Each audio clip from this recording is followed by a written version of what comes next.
Humans have had a close relationship with animals for thousands of years. Scientists agree the domestic dog has been a trusted pet for around 15,000 years. And cats became part of the household from 10,000 years ago. And now it's estimated there are at least 600 million pet cats in the world. Exotic pets have also been kept for thousands of years. It's well documented that the Egyptians kept baboons as pets, and exotic animals kept in the home feature in many ancient texts. In modern times, the keeping of exotic pets has increased. A staggering statistic is that there are more tigers in the US alone than there are in the wild. Animal owners truly believe they are playing a role in preserving the numbers of exotic animals. But on the other side of the debate, there are those who believe it is a cruel practice to keep any animals in captivity. This series explores the issues from both sides, from those who know the dangers, but see the benefits, to others who condemn the keeping of exotic pets. Their stories follow. Mark Colhorst knows his animals. Owner of the traveling zoo, Mark's Ark, and with over 40 species living on his property, he really is a modern-day Noah. From horses to ducks, rabbits to frogs, Mark is an expert on all things cute and cuddly. But Mark also has a curiosity for the dangerous side of animal handling. His pride and joy are some of the world's most hostile predators. I'm going to be getting out Ivy. Ivy is the larger of my two alligators. Really, quite honestly, not knowing what her type of temperament is, and she's quite different than any others that I've ever had. She is not friendly. This is not a normal pet. You guys might want to stand back because she's going to get an avalanche of water. And the way she's presenting right here, she can take a hold of this and bust it easily. I go through a lot of these. You might ask why I do this. And when she is taped, she calms right down. She kind of knows this is a job. What I'm trying to do is get her tail so that I have control. There we go. That's really good. And then I can get her from behind. She is not happy. This is actually easier than it usually goes with her. So once I control her tail and I've got the back of her head, then I can just press her firmly, but not harming her, down, and then her bite power is very powerful on the way down, but not up. Electrical tape only will tape against itself and not on her, so it doesn't pull her skin. She can breathe perfectly fine. And once I have her subdued like this, she can't bite, and she's really of no danger unless she decides she wanted to use her tail. I would feel completely confident in letting a very small child hold her now. And a lot of people are worried about the claws. The nails, they're not very sharp actually, and they really don't serve a whole lot of purpose. They do dig in the mud. At 4 years old, Ivy's still relatively small. But Mark knows the dangers she will pose once she reaches adulthood. It is likely she will grow to 9 feet long and weigh up to 250 pounds. Once she reaches 5 feet, she will be classified as a Class 3 wild animal, and Mark will need to obtain a permit to keep her. Alligators are probably, in my opinion, one of the smarter reptiles. They definitely have anger. She has almost got my fingers. She has got me across the back with her tail. Even for this size, it would feel like somebody taking a very broad belt across your back and just drive it right back. Exclusively found across America's southeast, alligators are some of the most menacing predators in the United States. Growing up to 15 feet and reaching 1,000 pounds, this is not a creature you want to run into unprepared. I've never had dogs or cats when I was a kid. My parents were very tolerant, and I always had exotics. One of my first pets was a spectacled caiman.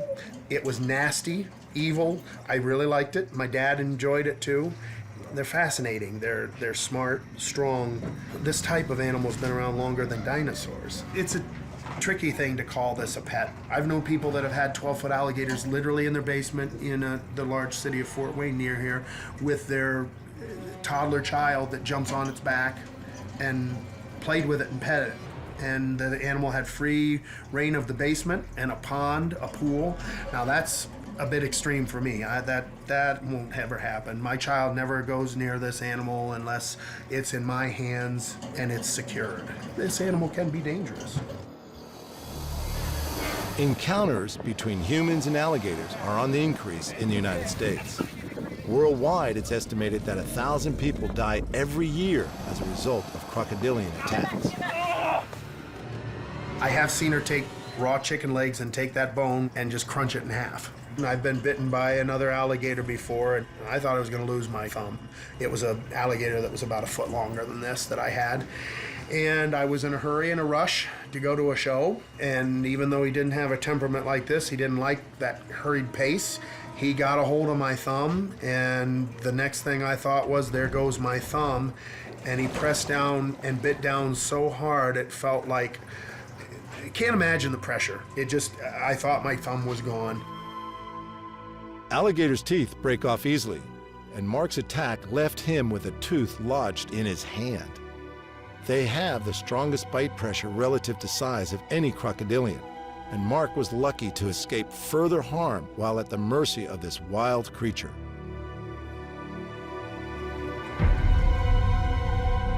A full-size alligator can break the femur of a cow. It's substantial. It's incredibly strong. People buy them as a novelty. These are people that they decide they want to get a pet without ever having experience with any kind of exotic animals. They buy it, it's dangerous. They thought it was a novelty. They thought it was going to be cool. It was going to be really neat. And they learn that, you know, it's not a pet. That being said, I know my animals. I use these animals a lot for 11 years. This is a safe animal that I would never, ever, by any circumstances, ever let anybody get injured. While Mark is highly conscientious of his animals, unfortunately, the same cannot be said for all exotic pet owners. Juan Stewart is the Chief Veterinary Officer and National Director of American Humane Hollywood. Juan has spent many years working in animal shelters and is a strong advocate for the welfare and protection of both domesticated and wild animals. These reptiles, these birds, these small exotics, they require so much expertise, it would blow your mind. You get a small boa at your pet store and it's all of 18 inches. Well, one day that thing, if you feed it right and take care of it, it's gonna be, 8, 10, 15 feet potentially, and then what do? I mean, they get discarded. And that's not fair for the animal. They can become wild, vicious, dangerous animals. Years spent dealing with these crocodilians means Mark has experienced firsthand the wild nature of these highly powerful animals. Absolutely, this is a predator. You would not believe what this thing is capable of when it eats. I prefer to feed dead food when there's a situation where I have to feed live. 180 degrees different in their behavior. They are unbelievably fast, unbelievably violent.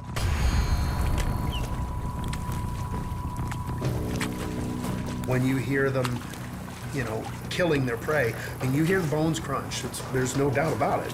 You just hear it. It's and they want to kill it as quick as possible. They're very efficient, very efficient. When dealing with an alligator, as with any wild predator, caution is key. Returning the alligator to its cage can be a particularly difficult task, and Mark approaches it with precision and care. The power is in her hip and her tail. So between my legs here, it's the best way I found to do it. And then I have to hold her very securely because she'll do that. And so she knows she's getting put away, and I've got to be very quick and careful with her because sometimes she'll come back at me. She's got a posture right now that's an aggressive posture. She's checking things out. She's kind of curious. And she's okay now. She's calmed down. She's gonna probably just go right back up on her platform. She knows everything's done. Like many exotic enthusiasts, one predator is not enough to satisfy Mark's desire for the dangerous and mysterious. This is a Colombian red-tailed boa. She's about 7, 8 years old. Her name is Rocky Balboa. They can vary a lot in their color. She has bronze. This is one of South America's largest snakes, the green anaconda being the bigger. As an arboreal snake, Colombian red-tailed boas are natively found living in the treetops. They have the fastest strike of any snake and can easily catch monkeys and birds out of trees. She's almost 8 feet long. She's strong enough that she could constrict enough to keep my chest from expanding to take in breath. So it's a very, very powerful snake. Even as a trained animal handler, Mark is not immune to the power of these highly dangerous snakes. Caught alone and unaware, he experienced their predatory nature and powerful grasp. I have had incidents before. When I was a zookeeper, I had a much larger one than this that didn't want to go back in its cage. And the snake did not want to let me go. It did not want to go back in the cage. And I struggled with the snake for well over an hour. I could not get to my radio. I was able to get the upper hand on it. I think I just literally had more energy than it did. And I was able to literally take it off like a pair of pants and slide it down. But when I was done, I can't remember, but only a few other times where I was so exhausted in my life. These are the strongest animals, and their musculature and the way they hold on is different than anything else. I've been bitten by large snakes like this before, and they're so fast that you don't even realize that you're bitten at first because it's so quick that even your nerve endings don't fire right. Honestly, you think, was I just bitten? And then you realize that you've got 60, 70 tooth marks in your arm from a snake like this, and it's a ½ inch deep. It bleeds for quite a long time before your blood clots, and it does hurt. Imagine having 60 hypodermics all in one short, small area. This is not a domesticated or tame animal. You never know when you're gonna have a bad day with that animal. You just have to know the animal. I can kind of tell with my animals when they're not feeling good or anything. She's doing fine. She's having a great time. If she were not, she would be closed up and tight. Perhaps the most widely feared of Mark's collection is his tarantula. While its venom won't kill you, the tarantula's razor-sharp fangs and large hairy body make it infamous around the world. I don't know that I'm gonna be holding her. She just bit into this, and let me tell you what, it was quite something. She just dug her fangs right in that wood. I've held her before, but boy, she just drove them right in. This is a Chilean rose hair tarantula, a very common tarantula available in pet stores. They typically have a reputation as being a really calm spider. This is a female. Females can live a lot longer than males, up to 30 years. Males are short, 7 to 9 years. And I've never been bitten by a tarantula. Don't ever want to. She has ½ inch fangs. The venom, though, is described as being relatively benign. The bite is what hurts. I mean, having ½ inch fangs, 2 of them. And spiders are really soft. But what they do when they bite is they grab really powerful, and they bite and let go. That powerful grab is tremendous. Probably the snake and the spiders are the most fearful animals that I have, that I show. I am not a cat person, a wild cat person, small or large cat, and I'm not a primate person. I am completely against those type of animals. Big cats, primates, they're too smart for their own good, and they're dealing with an animal that matures like a human being, except they're a wild animal. And so when something turns 15 and their testosterone blooms 4 times greater than a human being in an animal that's only 30 or 40 pounds, and you yank the chain around the neck of that animal one too many times and that animal wants to be dominant in a troop, you're in trouble. I worked with primates too long, and they definitely are not a pet. This is something you can control, you can take care of. Primates are not something for everybody, for anybody. Now, normally I would handle spiders a lot easier, more comfortable in this, but she's, like I said, I'm a little more unfamiliar with her. This is not something I've done many times with her. These aren't for everybody, no, no, definitely not.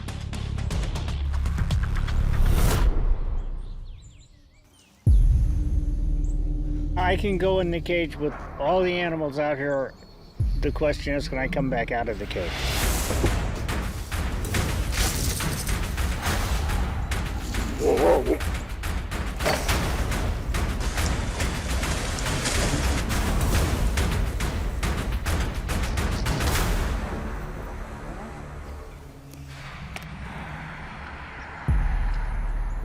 When driving through rural Indiana, there are many sounds you would expect to hear. What may surprise you is the roar of a mighty tiger.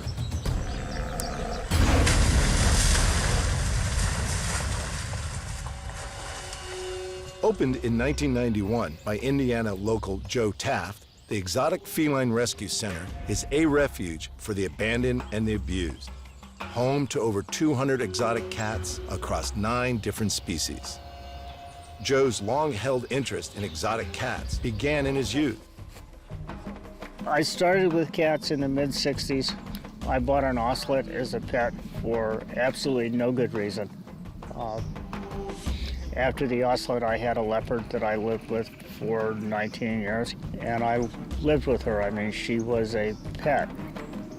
She had a big outside enclosure, but she had 3 rooms in the house, and she had the run of my house most of the time. She slept in my bed at night her whole life. And during the winter, she was under the covers with her head out in the pillow. During the summer, she was over on the couch. Joe's attitude towards pet ownership changed after witnessing the mistreatment many of these creatures face in captivity. What we do here puts us in contact with the 98% of the people who have these animals who shouldn't. And very seldom are we in contact with those 2% or maybe even 1% of people who have them that do a good job. In the United States, laws concerning exotic pet ownership are handled at a state level. Indiana laws are considered relatively lenient compared to other states, requiring little more than a permit for exotic pet ownership. Despite this, many owners don't bother with a permit, instead purchasing animals illegally from breeders online. You could find these animals on the internet, and you could get them for $500 or $1,000. And there wasn't much regulation about their interstate movement. Now there are new federal laws in effect that clamp down on the interstate movement of big cats in the pet market. Unfortunately, a USDA permit is easy to come by, and if you have a USDA permit, then you can move the cats back and forth across state lines. On the other hand, there cannot be any money involved in those movements.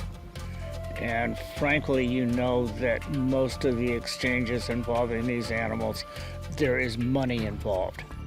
All of the cats at the center are rescues, arriving from zoos, circuses, breeders, and pet owners around the country. Joe has made it his mission to rescue ill-treated felines and educate the public about these beautiful and mysterious animals.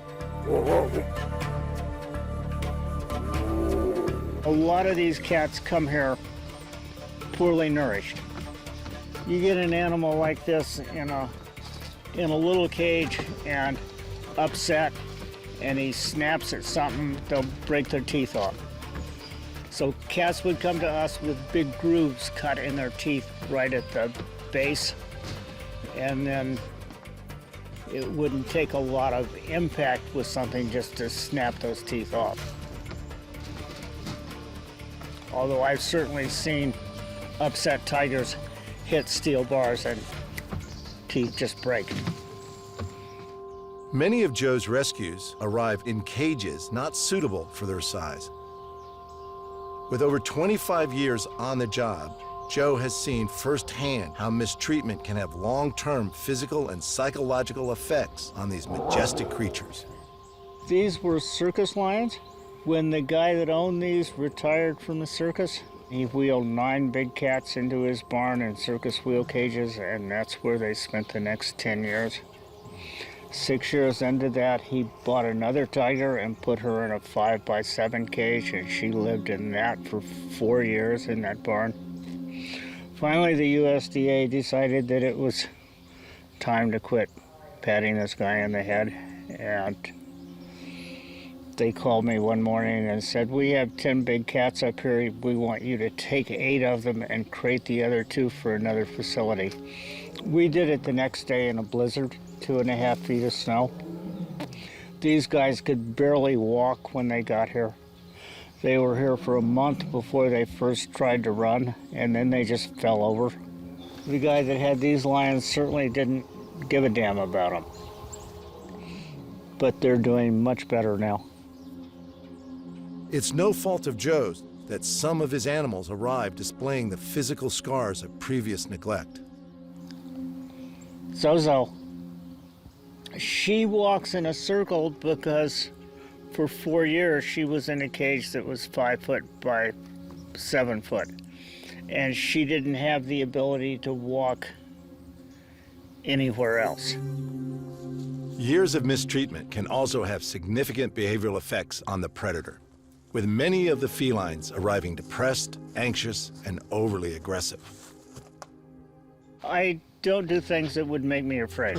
You know, after working with big cats for over 50 years, I know the things that people do that are scary. And one of my serious goals is to be able to do this again tomorrow. So you can't do that if they hurt you. Huh, come here. Hi. I mean, she's as sweet as can be, but she is full of energy, and she would certainly break me. Even with the protection of a fence, Joe knows never to let your guard down around these vicious predators, especially when they're hungry. The oldest tiger that's ever been here was 26 when she died. And sometimes we blame that on what she ate before she came here, which was a 17-year-old girl. Court documents described the tigers as, quote, extraordinarily hungry, unquote. We didn't get them for 2 years after the incident, and they were still extraordinarily hungry. They were all part of a traveling animal show, and the guy had jury-rigged some cages in a barn so he could go out and party for the winter, and left them in the care of a young girl who did not have a reliable source of food, and they hadn't been fed at all for 4 days. And she went in the barn and took her teenage friend in with her.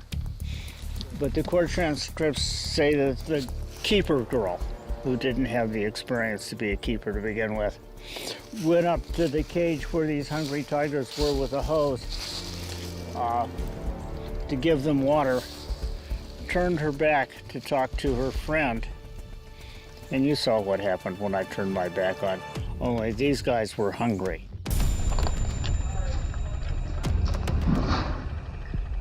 And the tigers reached out and grabbed her and pulled her back to the fence. And her teenage friend ran up to try and save her. And they grabbed her friend's arm and pulled it off and ran off and ate it. And the girl died on the floor. Sadly, this shocking attack is not an isolated incident. Since 1990, more than 300 dangerous events involving big cats have occurred, resulting in the deaths of 4 children and 16 adults. The staff at the rescue center are highly trained and well aware of the risks associated with working with such a powerful animal. regardless of the situation. These are dangerous predators. I wouldn't want to go in there and let her sit in my lap. She would definitely take your fingers off as a food source. You can see she's not interested in that much anymore. Where did you get that big belly? You're not a skinny little girl anymore, are you? No. Since opening the rescue center, Joe and his team have saved countless big cats from all around the country and have had their fair share of close calls. Bruises, scratches, and broken bones are all part of the job when working with some of the world's most formidable predators. However, these big cats are not Joe's only threat. His work also receives public backlash.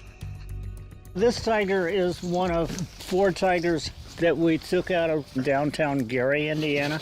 This was a federal seizure, and the USDA called us the day before we were supposed to take these cats and said, we're afraid to be in this neighborhood in the afternoon. Why don't you come up and spend the night in a neighboring town, and we'll go in first thing in the morning and take them.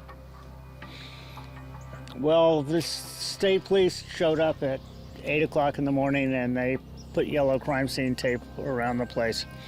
We got there 10 minutes later, and there were probably 100 people on the streets ready to throw beer bottles at us. So it was an interesting morning. He had 3 of them in the back room of his tattoo parlor, and this one was out in the parking lot behind the tattoo parlor.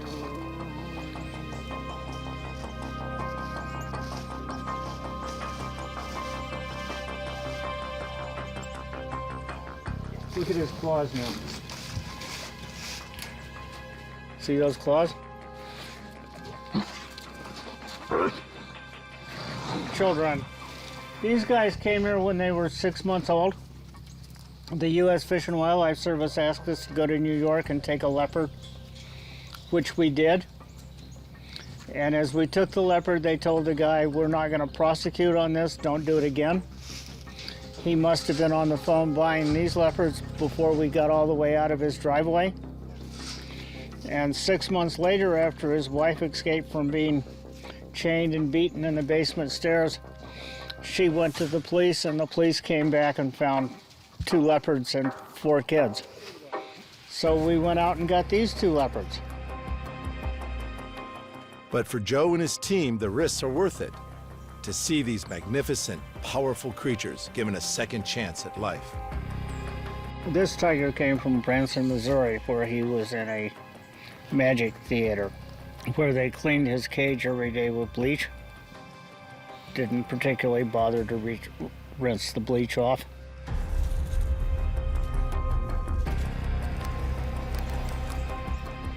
In many cases, the effects of long-term neglect continue to manifest themselves even years later. He had bleach burns on all of his feet. He could barely stand up. See how he still holds that 1 foot up?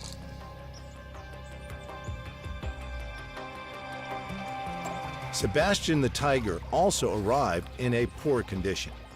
A detached retina meant he was in constant pain and in need of an urgent operation. He is just one of 25 of Joe's rescued tigers that have required surgery on their eyes. While Joe dedicates his time and money to providing medical attention to those animals who need it, fortunately, not all of them arrive badly neglected. One of Joe's charges still has a special place in the heart of one Ohio State trooper and his wife. She came from an Ohio State trooper who had encountered her as a sick and injured cub. And then he took her home, and he and his wife nursed this animal back to health and kept her for 9 years. Ohio was one of the states that had no regulations about the keeping of wild animals. And then Ohio passed some incredibly knee-jerk regulations. And as a result of those regulations, this state patrolman was forced to give this animal up. On October 18, 2011, Ohio resident Tery Thompson let loose his vast collection of exotic animals in the streets of Zanesville. 56 animals, including black bears, mountain lions, Bengal tigers, wolves, and leopards, roam the streets, terrifying residents. Shortly after, state legislation was changed, making the private ownership of wild animals and restricted snakes increasingly difficult. Even before I came into the legislature, there were some issues at hand with wild animals. You know, they got talked about, but then after a couple months, it kind of went away. We wanted to make more than just a motion with this. We wanted to actually implement something and get something moving. And when we looked at this legislation, we wanted to be different than any other state. Everyone said, well, look at the other states and look what they're doing around you. We didn't want to do it that way. We wanted to make this Ohio, and we were going to stand and make it Ohio law. And that's how we wanted to do it. We didn't want to base any of the legislation off what other states were doing. We went over to get the cat. He lived way out in the country. We had a hard time finding him. When we finally found the house, there was a state police car out in front, and I thought, we're too late, there's been trouble. But as it turned out, he was the owner of all the cats that we have here that had been privately owned. This officer and his wife are the only people who come to visit, and they come every few months. Considering the number of cougars in this country, the number of people who are hurt or killed by cougars is minuscule. You have to really trigger one of these animals to come after you. Most people that are attacked by cougars don't know there's a cougar there. I mean, if you're jogging down a mountain trail or mountain biking, you can go by one and trigger all of their chase instincts, and they will chase you. While many of these owners have good intentions, according to Joe, a lack of understanding about how to properly care for the wild animals often results in mistreatment and neglect. You know, there are people who have these animals, people in private hands, who take incredibly good care of them. And I'm not against that. I'm against poor care. I'm against incompetent ownership. Indiana, I think, has some pretty reasonable state regulations. If you can acquire one of these animals legally and you can jump through some hoops, you can get a permit to keep one in Indiana. So, you know, in that regard, we're certainly not in favor of seeing them, you know, for sale in your local pet store. But there are people that take good care of them, and I'm not in favor of seeing them taken away from them either. We're making a difference for one animal at a time. We're not making a political statement. We're not saying that people should or should not have these animals. We're saying that this is an animal who is in trouble. This is an animal that has been mistreated. This is an animal whose life is endangered. And we will step forward and do what we can do to save that animal. You know, we will go wherever they are to get them. We will bring them back here. We will make whatever medical technology is at our disposal available to them, and we will see that they have a safe place to stay for the rest of their life. You will get hurt.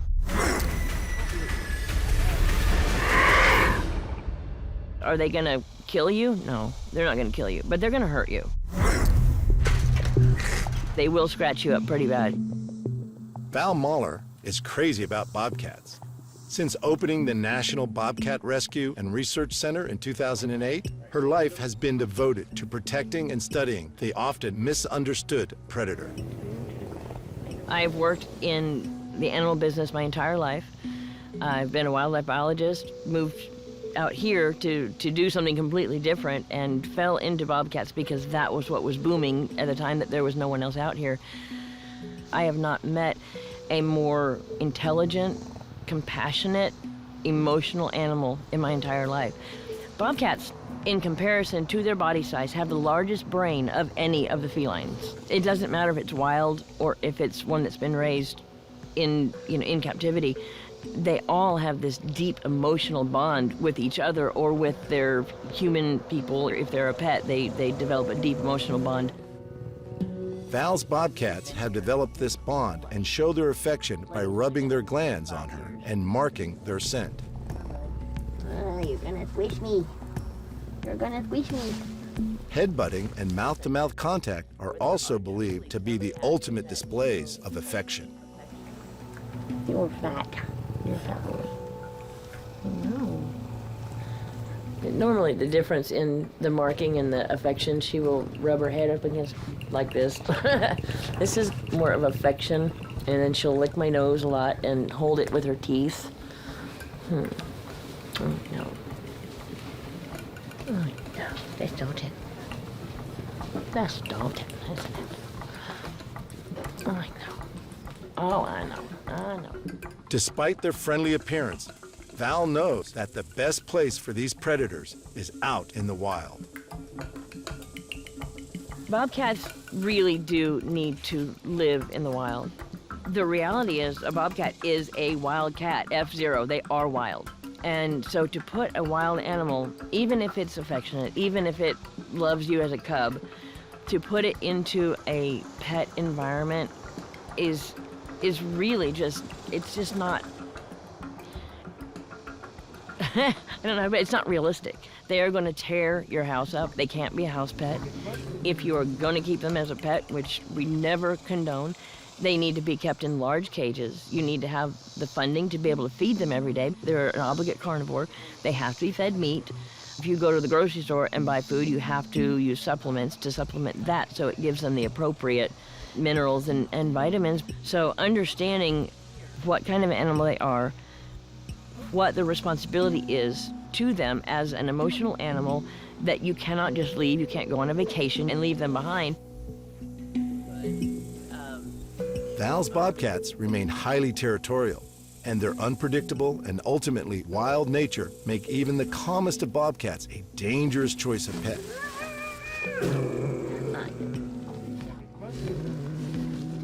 Bobcats can be territorial. They can become food aggressive. When they have food that they want, that they think you might get from them, or when they have your phone or your keys and you want them, they're gonna hurt you. They have the ability to hurt.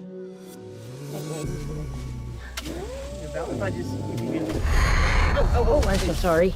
You okay? That just startled me. Yeah. Even our camera crew fell prey to these wild animals' advances. If you're down at the same level with them, or if they're up at eye level on a fence, the first thing they're gonna do is jump at you, and they will pat you really quickly with their feet. They just go pop, pop, pop, pop, pop, pop, and your face will bleed a lot. So it's a warning. If you cross that line a second time, then that's when they use teeth, and teeth is where that begins to get more dangerous. Oh, it's my nose. It's my nose. I love them. Bobcats have been known to attack household pets, including rabbits, cats, and dogs. You're a great hairdresser.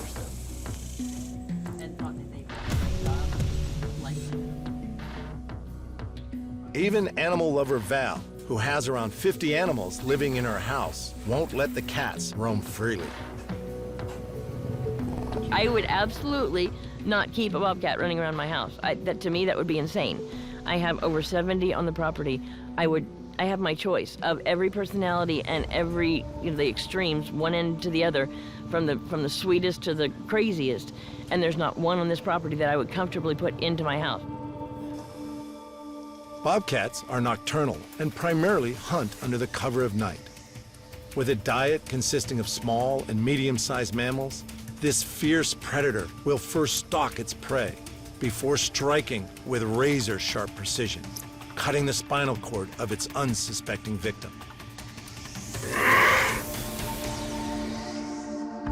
Val considers that the urbanization of traditional rural areas has, in fact, provided an almost ideal hunting ground for the bobcat.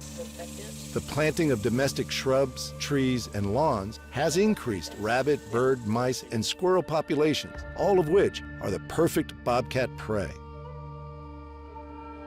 Bobcats are also known to kill prey much bigger than themselves, and while they often hunt by stealth, they can deliver a death blow with a leaping pounce that can cover 10 feet. Cats, too. What are you doing? He wants the toy. Their reputation for being vicious and predatory hunters has made bobcat trapping commonplace in the United States.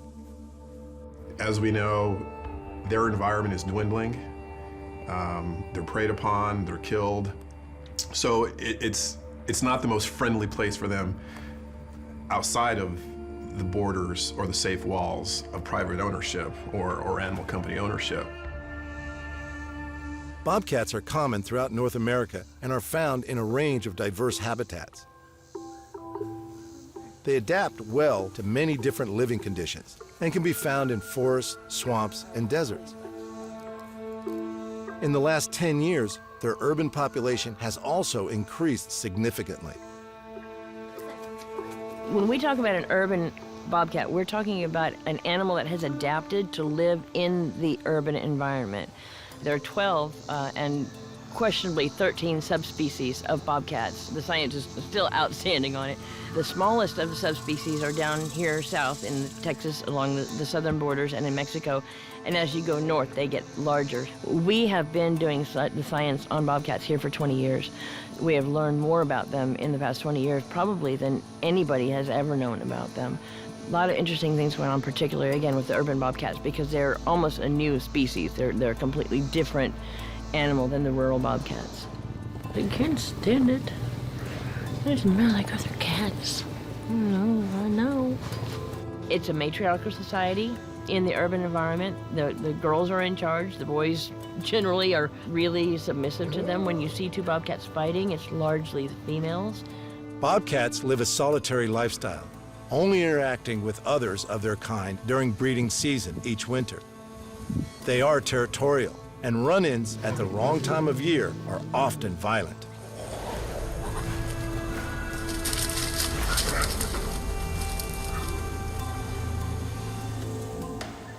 Even bobcats that have become pets remain stealthy hunters and premeditate every move they make. Val is taking a risk every time she interacts with these highly intelligent hunters. Yet she wants nothing more than to see the bobcat population thrive and survive.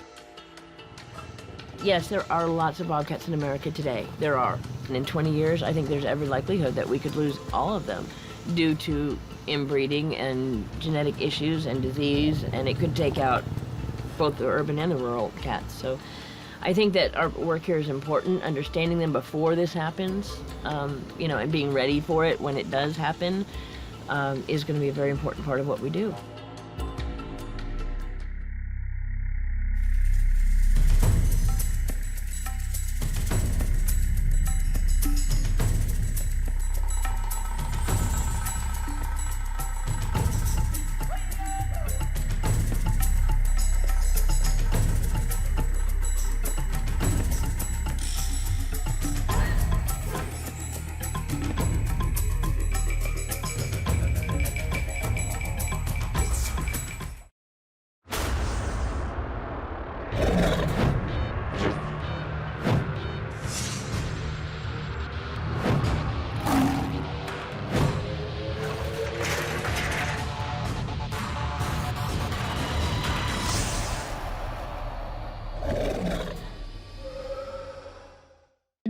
Humans have had a close relationship with animals for thousands of years.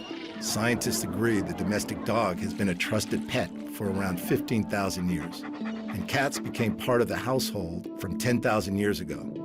And now it's estimated there are at least 600 million pet cats in the world. Exotic pets have also been kept for thousands of years. It's well documented that the Egyptians kept baboons as pets. and exotic animals kept in the home feature in many ancient texts.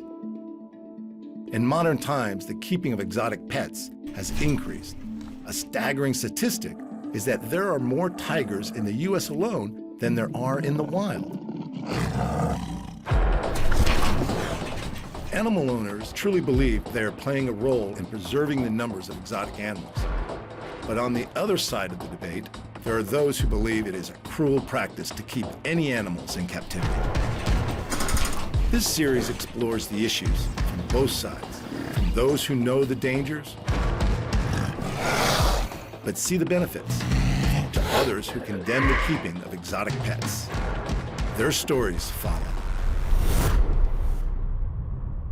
There are 48 animals that we had to put down. Those animals included 1 wolf, 6 black bears, 2 grizzly bears, 9 male lions, 8 lionesses, 1 baboon, 3 mountain lions, and 18 tigers. I remember it all happening on a Wednesday evening at about 10 till 7 is when I received the first phone call. We became international news by the next morning. It was just a disaster waiting to happen. Zanesville is a sleepy town in Muskingum County, Ohio, with a population of just over 25,000 people. Until 2011, Zanesville was best known for its Y Bridge and many beautiful parks. It's one of the last places in the world you would expect to find an exotic pet owner with so many animals. But on one fateful day, the worst example of exotic pet ownership brought Zanesville to the attention of the world.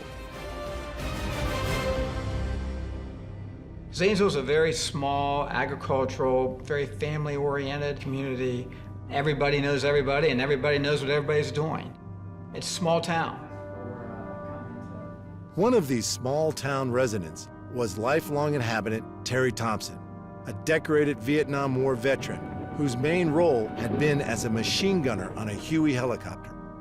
His wife, Marion, was an avid horse rider and a local school teacher. Many locals knew the Thompsons kept exotic animals, but Tery was better known as the man who flew a light plane under the Y Bridge. A notorious hoarder whose property was scattered with old cars and a dangerous mix of guns and wild exotic animals. Tery had drawn attention to himself many times over the years with his unusual behavior. Local police sergeant Todd Knavel has vivid recollections of Tery Thompson. We had dealt with him off and on. He had just been released from prison just a few days before this incident on a firearms charge. We had dealt with him in the past also about the animals, just checking on their welfare and the safety of the public as far as the containment systems that he provided them and such. He had several animals then, 70 some, I believe. He had tigers, he had lions, he had black bears, he had grizzly bears.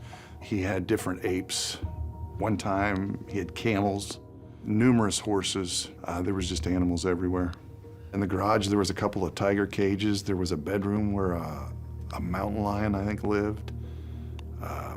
There was monkeys in the basement in a cage. Yeah, Tery was different. Tery always kind of pushed the envelope, but Tery was Tery. He was never really disrespectful to me or anything. I was always concerned that either Tery or Marion would be attacked by the animals. I realized they had a good rapport with the animals, but they're still wild animals, and something would trigger them. I figured maybe someday we would go up there and find one of them severely injured or killed. The sergeant's fear was realized on the evening of October 18, 2011. Tery's notoriety was about to extend beyond the small community of Zanesville. As the day drew to a close, it is believed that he cut open the cages of more than 50 of his wild animals, setting them free before taking his own life.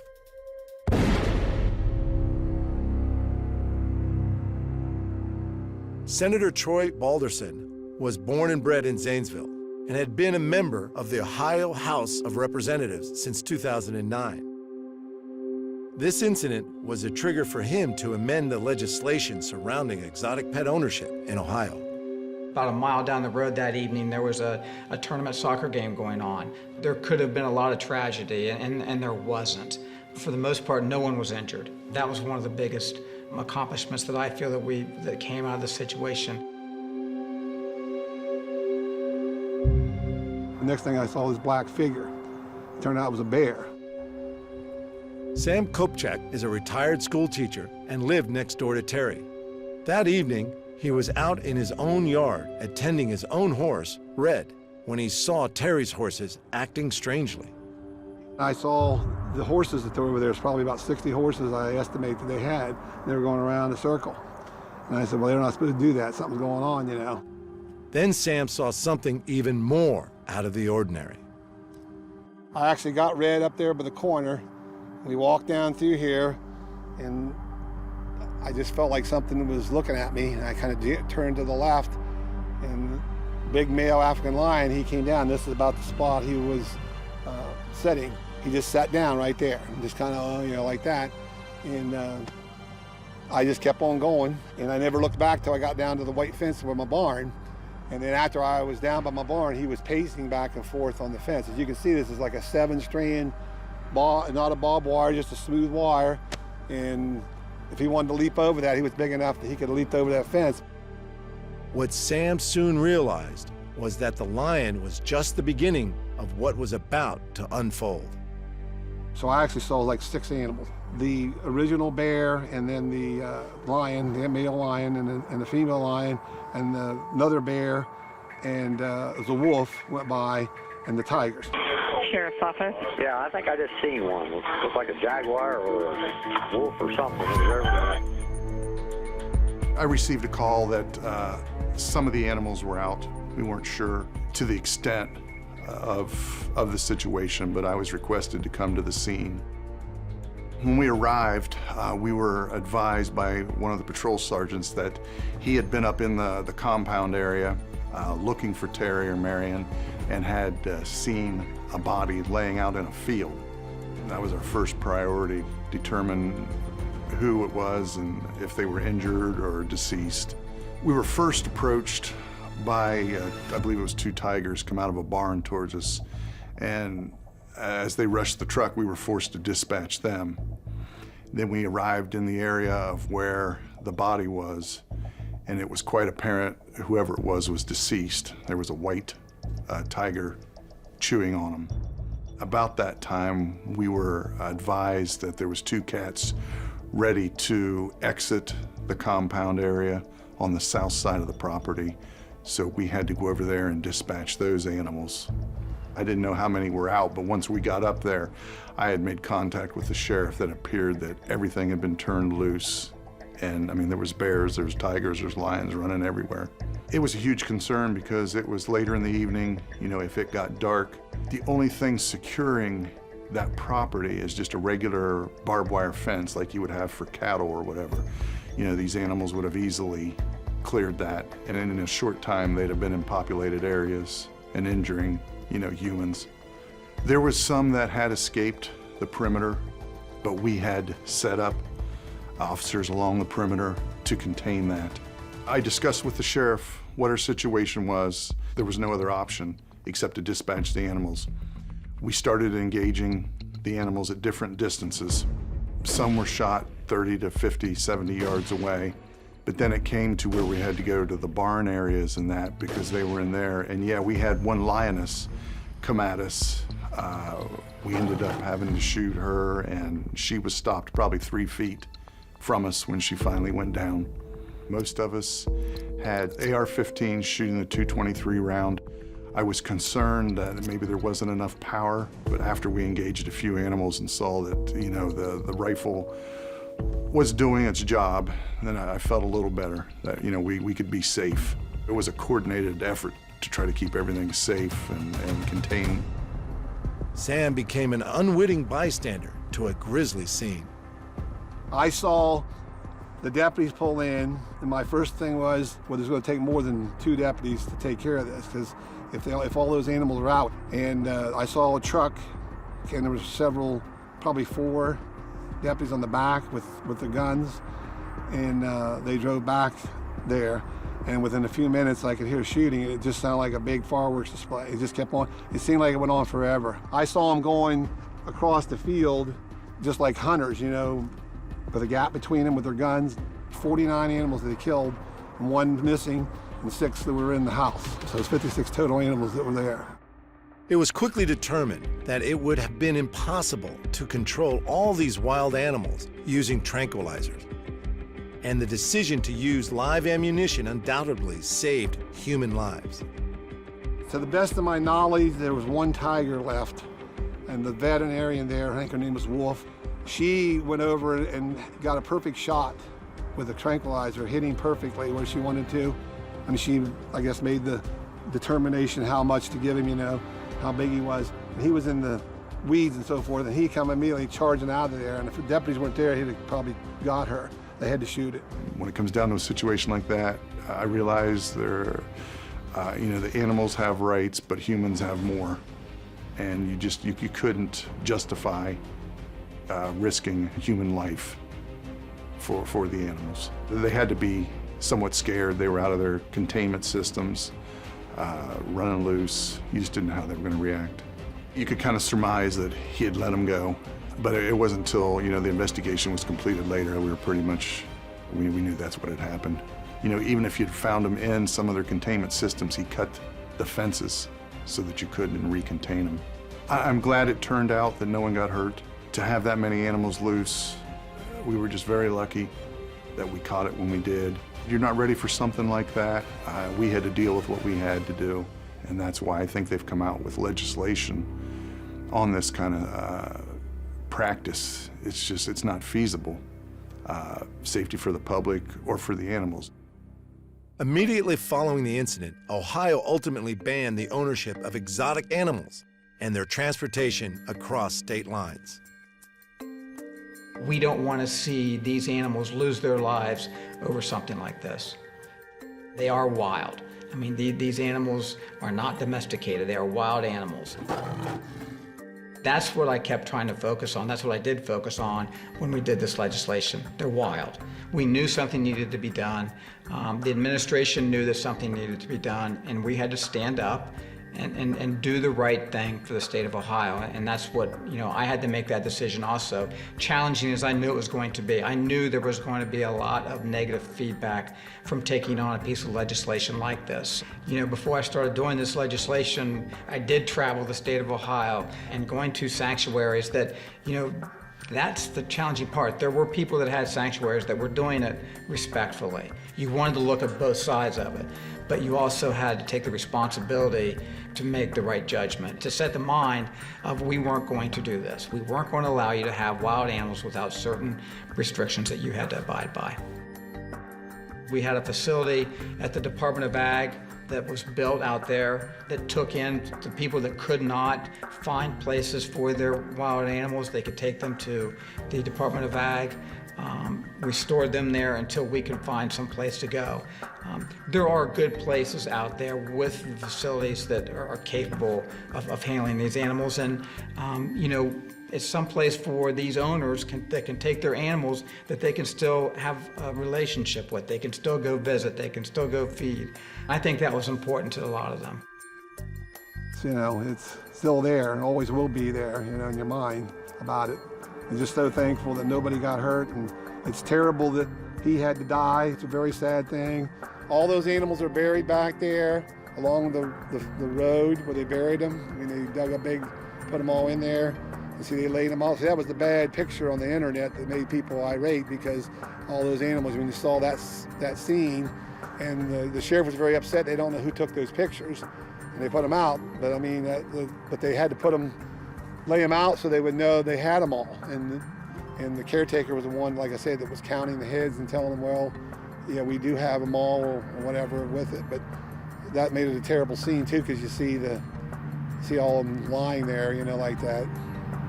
So it wasn't too nice to see. But they're beautiful animals, and you hate to see them get killed. But if you got a choice between the animals and people, you got to save the people, and that's what they did.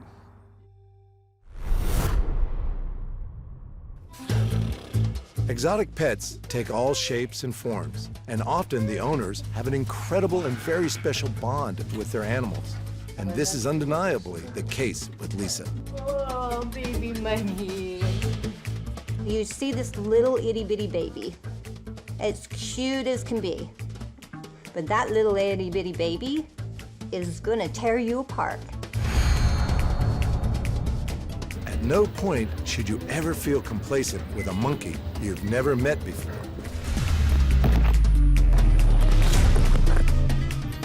This monkey was only after the owner's camera, but it's an intense reminder this is a wild animal. If you buy a monkey, be prepared that you are gonna get attacked.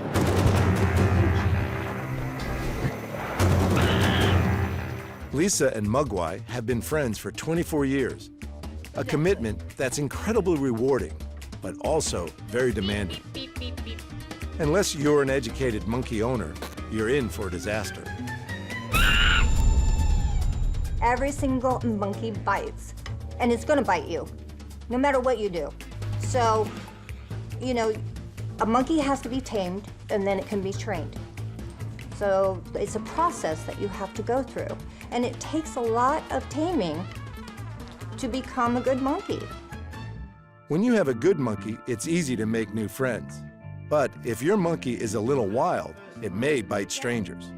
Many vets will only examine a monkey when it's sedated to avoid any unwelcome wounds. When these animals hit 6 years old and start going through puberty, they can become wild, vicious, dangerous animals. You know, the training that they've often learned, the domestication they've learned at that early age, that pretty much goes out the window, and you are dealing with literally a whole different animal. Monkeys frequent the tourist circuit in Thailand, and they may seem super cute, but you always need to keep your guard up and pay attention to what may become aggressive behavior. Don't be deceived by their so-called friendly antics. These monkeys are wild. A lot of these animals carry diseases that are communicable to people. They're called zoonotic diseases. And a zoonotic disease is any disease that can be transferred from pet or animal to person. And some of the diseases are quite serious. Non-human primates carry herpes and monkeypox and Ebola. So again, if you don't know what you're doing, sanitation, care, so forth, then that's something that you can take on, or a family member or a friend who's visiting because the disease is now spread around your home.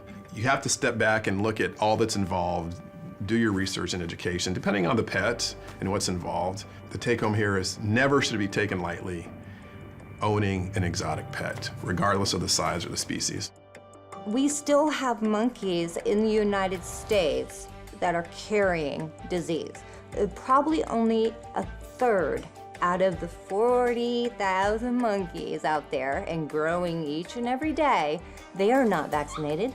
We've been vaccinating these monkeys for years and years and years. And we do a serology test to screen everything imaginable that they could possibly have. This isn't a pet for someone keen on owning a low-maintenance animal. Monkeys can be a handful. She's very calm though. She'll sit and she'll watch a movie with you, have some popcorn. She doesn't get into a lot of things. She used to when she was 2, 3, 4, 5, 6, 7. So over the age of 12 to 13, then they really start to be a part of your life. Capuchin monkeys reach maturity around 5 years, at which point their personality can become even more demanding and potentially aggressive. If you're the prime carer, you really need a lot of training to make sure the relationship stays on track. She is 8 pounds. So that 8 pounds coming at you full force, that's a lot of monkey there. Really, seriously, it's a lot of monkey. She's strong. A monkey on the attack is a situation to be avoided at all costs. However, for Lisa, this inherent wild animal instinct saved her life. They're very smart, yes. I was attacked. I came home from work and I was attacked in my garage and my monkey saved my life. A man had grabbed me from behind. Inside my house, on the second floor, they have their 2 monkey rooms. And if it wasn't for all 4 of them that came downstairs and attacked him, I probably wouldn't be alive today. All I gotta do is give her one sign, and it says she becomes the wild animal that everyone sees. I love her to pieces. We are 2 people that are inseparable. Capuchins are most notably renowned as pets of organ grinders and were in fact introduced as exotic pets from their home territories of Central and Northern South America. These mischievous rascals certainly kept the audience entertained. Plus, they had the ability to carry a cup around to collect money. From this, their popularity grew for those wanting an unusual pet. There's pros and cons where exotic pets are concerned, because our biggest problem is the caretakers and owners that own them don't have the education that they need. Lisa has trained around 3,000 to 4,000 monkeys, often referred to as the monkey whisperer. Lisa is the go-to person if your monkey is misbehaving. When I take her to train other monkeys, she helps. You know, it's great for the other monkeys to see that they can actually be loved, that they can be touched without being hurt. Or, you know, the mistakes that these owners make by using gloves and using weapons and the shock collars and things like that. I mean, it's still going on today. Owning a monkey is a commitment for up to 30 years or more. While capuchins are the most intelligent of the New World monkeys, in the human world, they are like toddlers. But that's how naive these people are. They think that they're humans and they can treat them as humans, but they're wild animals. They have to have a habitat, not a little tiny bird cage, a habitat. So they can be free. They can jump, they can climb, they have things to do all the time. Muggy's surrounded by so many. You know, they need their own kind to be able to communicate, to socialize, to groom each other. That is a healthy animal in captivity. I have a huge facility. A lot of people have come to my door and dropped their monkeys off. A lot of them came that way, and all the monkeys that are there have either been injured, they've been rescued, or they've been dropped off. You have to be a very experienced person to have a primate. It's a huge responsibility. I do believe that any of the larger monkeys should not be kept as, quote, pets. But I do not call them pets, I call them companions. These devoted companions may need a lot of ongoing training, but just like humans, they are always capable of a little monkey business. I studied animals, I studied monkeys, their data, the brain waves, their anatomy. And because they're so human, you open her up, she's just like me. You know, so it's so beautiful, a creature that can do anything that we can do. I mean, she started my van, and her and Madeline ran it into my house in the garage. So this is how smart they really are. You know, you cannot turn your back. Mugwai may be a troublemaker at times, but she also knows when to be well-behaved, especially when there's the opportunity to go toy shopping for her birthday. But first, a quick sketch as a thank you gift. After all, Muggy is a very polite little monkey and doesn't want to turn up to any event empty-handed. Her name is Mugwai. Mugwai. Hi, Mugwai. Happy birthday. She'll be 24. Oh, 24, that's amazing. What? This is for you. She painted it. Oh, are you kidding me? That is awesome. Outstanding. Oh, nice. Thank you. That is really cool. She painted it. Ron may not have a monkey in his store every day, but he's certainly keen to help Muggy find the best present she's ever had. Yeah, we're good. Let's go shopping. You like that one? No interest in that one. No? Okay. When it comes to shopping, Muggy is a girl who knows what she wants and certainly loves all the attention. Hey! You want to check it out? Come here. Come here. Oh, look at the little princess in her chair. Here you are. Look how cute. You got a chair. You ready? Come on. Let's go. love something like this. Try as she might, Muggy's not listening to Ron's sales pitch for these toys. Up, let's go. Up, up. All right. Right here, it's like a little Jeep Wrangler. What do you think, sweetie? Oh my goodness. Looks like Ron has finally ticked all the boxes.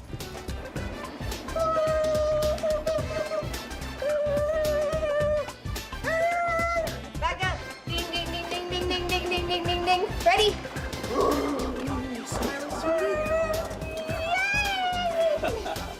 Let's go.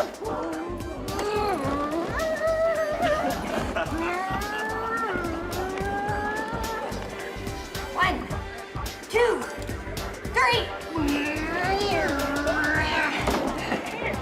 Are you a thrill seeker? Thrill Seeker Yellow doesn't seem to hold as much appeal. However, the scooter looks like fun. Okay, hang on. Got a good grip of us? Ready? You gotta steer.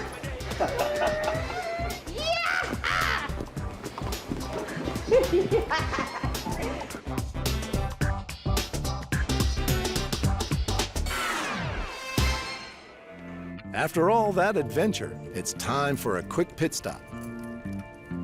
Nerds are your favorite? Oh. What do you think of those, baby? Her ultimate favorite candy. Oh, perfect. Oh yeah. Her, The texture and the yeah. creation and everything. I got a few more for you, Bubba. There's a lot of controversy about owning a monkey. Not all monkeys have a great reputation, and many certainly aren't as well behaved as Mugwort. But it seems the key is all about good parenting. All right, sweetie, your total is $64.94. You see it right there? Yeah, that's gonna be for your new car, your new Jeep. What do you think about that? You gonna be a journey girl? You can go on journeys with Mama? All right. Here. She's like, yeah. Yum yums? It comes down to how well they are taken care of, and that is the big picture. I get judged every single day. But what it comes down to, when they lose control of that monkey, who do they call? You can call me names, you can say whatever you want to say, but at the end, you're going to be begging for my help. You know, and am I going to turn that person away because they were crappy to me? No, I'm going to help them because it does not matter. I don't care about them. I care about those animals. That's what really matters to me.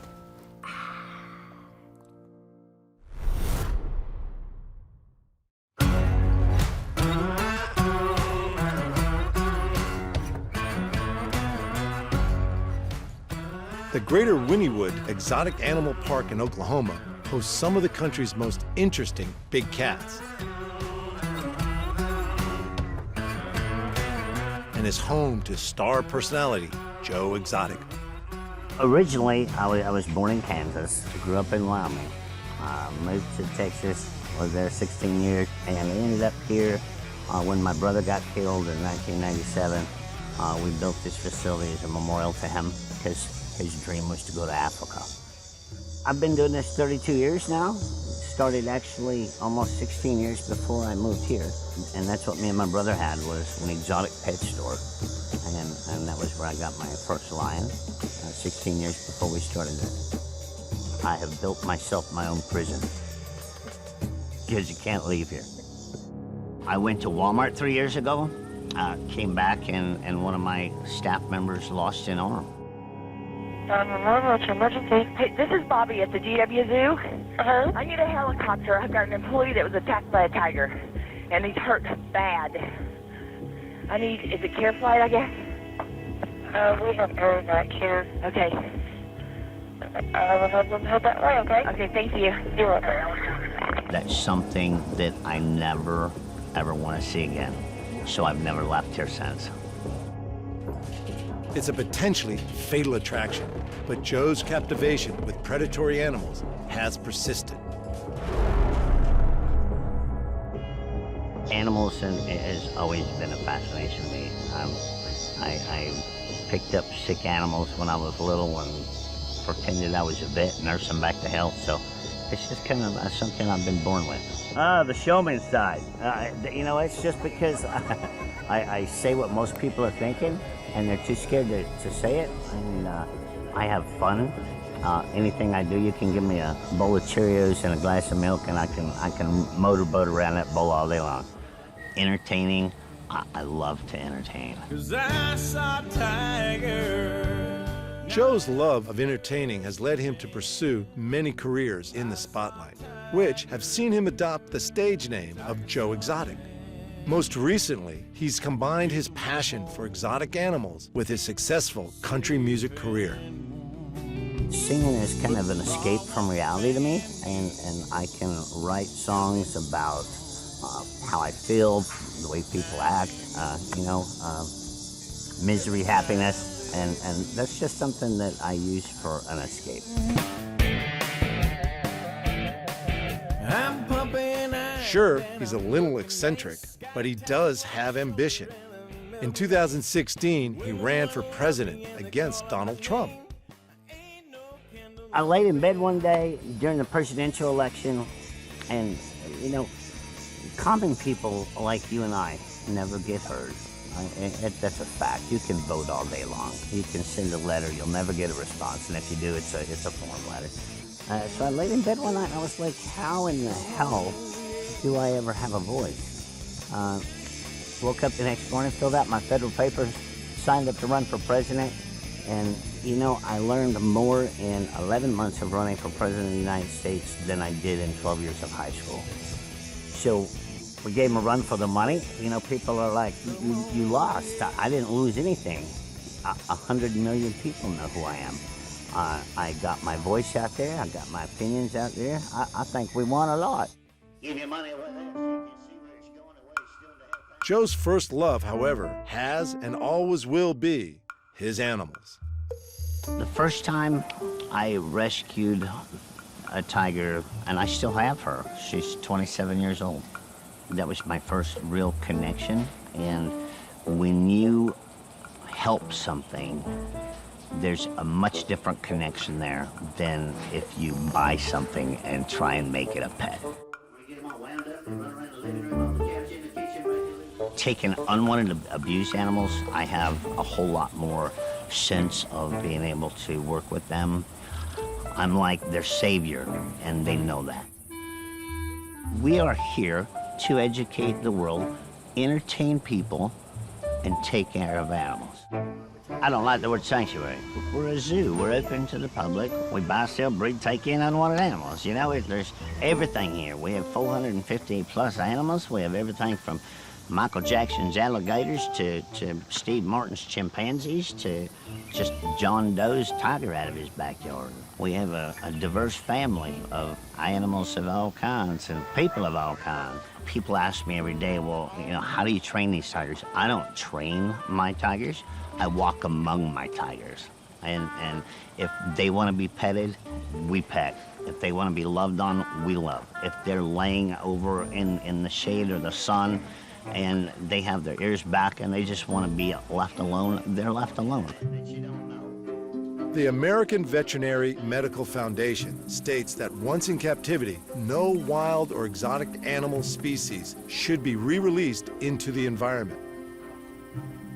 For many of Joe's animals, his zoo is their final home, and he believes this is the safest place for them. The only safe place for an animal in the United States is in a cage, in a zoo, or somebody's yard that can properly care for them. Unfortunately, society in today's world won't allow even a rehabilitated animal to be turned back loose in the wild. We just had a bear in Oklahoma a couple months ago, a wild bear, come up on a lady's porch in town. I said, what do? They kill it. They hunt it down and kill it because it came into town. And this is the most important thing that I hope anybody gets out of anything that I'm saying is animals in the wild have no rights, none whatsoever. We trash our oceans, We build cities in our wetlands and our mountains. We took away their habitat. But if you properly care for and you don't take away from the wild, I believe any animal that's bred in captivity, you have a right to own it as long as you take care of it. While animals like the black bear are native to the States, other animals, such as lions and tigers, have been imported, making their care and welfare once they arrive a hot topic. The placing of exotic animals in wildlife sanctuaries and the motivation behind doing so is a highly contentious issue.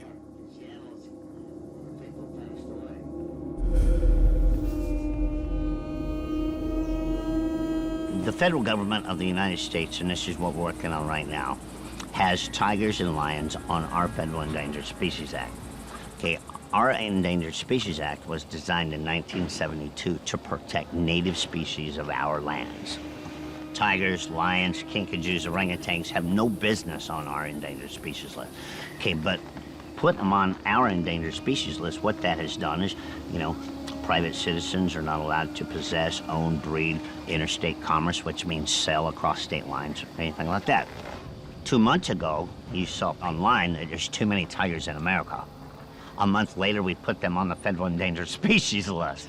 In the meantime, they ship a circus tiger in from Peru to America and 13 lions from another country. Somebody's got to make up their damn mind. Have we got too many in America? Do they belong on the endangered species list in America?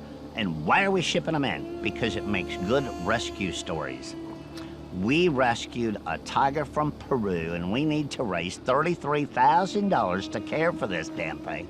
And they euthanized it 6 months later because the money train ran out. As yet, there's no central database or requirements for exotic animal owners to record and report on the disposal of animal bodies. The recommendation is for the bodies to be cremated to ensure animal parts don't find their way onto the black market.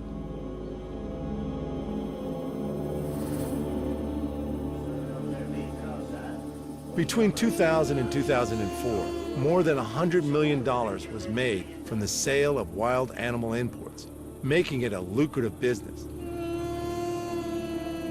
Ever one to speak his mind, Joe considers it's the money rather than the care and protection of animals that drives many sanctuary owners in the U.S. It is a controversial opinion, and whether he is right or not is yet to be determined. There's 2,800 registered tigers in America. There's less than 3,000 in the wild. Every sanctuary in this country is the same way. It has nothing to do with helping animals. All you have to do is take the board of directors' names and pull up their tax records of what property they own. And I'll guarantee you every one of them lives in over an $800,000 house. This ain't about animals. This is about money. Understand this. If you raise money for animals at a particular nonprofit facility, it better be spent for them animals. See, here in America, you have to be licensed by the United States Department of Agriculture and be inspected to make sure that you're taking care of everything right and following protocols and vet care and all that stuff. Only if you're open to the public. Now, if you're a sanctuary that doesn't exhibit and you're closed to the public, God only knows what's going on behind them walls. Okay, and see, that's another problem with most of these sanctuaries and these organizations is they want animals in sanctuaries with no contact. How would you like to be thrown in jail and never touched or never loved on? As much as Joe loves his animals, they remain at heart wild and unpredictable creatures.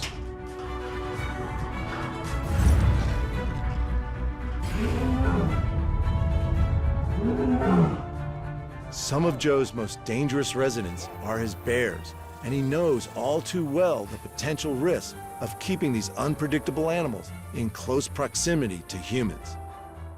I've not had good encounters with bears. We actually have 4 grizzlies here and 3 black bears. They're just as personable as any other animal. Ozzy, who is our largest grizzly bear, will sit up and give you a high five and French kiss you and everything else. Ozzy came from Kansas, and back in the early 2000s when Kaylee Hildebrand was killed by a tiger getting her senior picture taken. Kansas panicked and passed some laws that made it illegal for private owners to have animals, and that's where Ozzy arrived to us from. Was a private owner who just had some exotic animals, and this bear loved that guy. And when he arrived here, he was probably 6 feet tall, standing up on his back 2 feet, and this guy walked him around the park just like it was a dog. He is 100% lovable as long as that fence is there.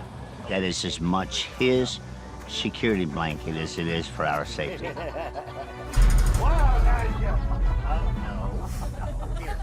I've been in with him. He's 100% different bear. He weighs about 1,400 pounds. You know, during the summertime, they eat less, they lose a little bit of weight. During the wintertime, they eat more and they put it on. For a Syrian grizzly, he's pretty large. Bears are not as predictable as a lot of animals are, in my opinion. Bears is something that I've really never specialized in working with because they're just so moody. I had a black bear at one time that we raised called Little Bear, and she grew up in the gift shop years ago.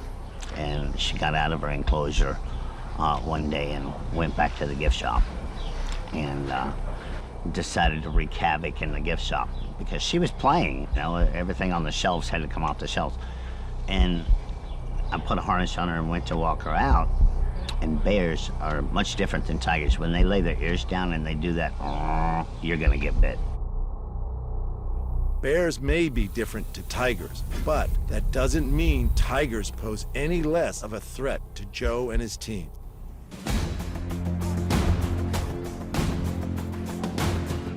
There's days they don't feel good. There's days they woke up in a bad mood.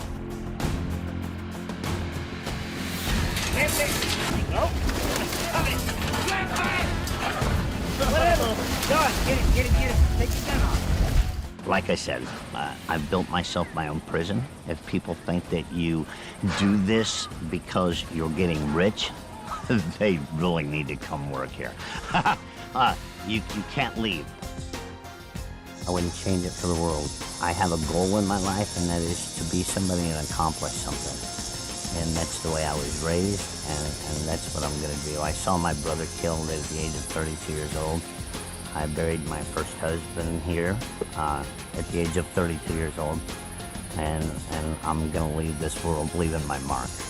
I've dealt with so much death in my life, and life's too short to be a tied at. So my personality is, I laugh all the time.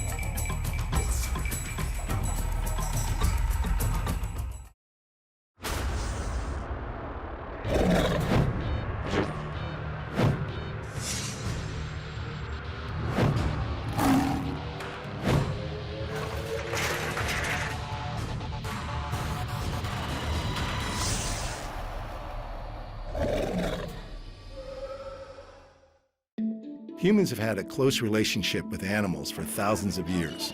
Scientists agree the domestic dog has been a trusted pet for around 15,000 years.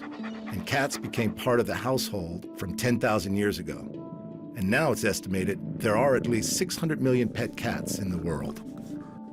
Exotic pets have also been kept for thousands of years. It's well documented that the Egyptians kept baboons as pets, and exotic animals kept in the home feature in many ancient texts. In modern times, the keeping of exotic pets has increased. A staggering statistic is that there are more tigers in the U.S. alone than there are in the wild.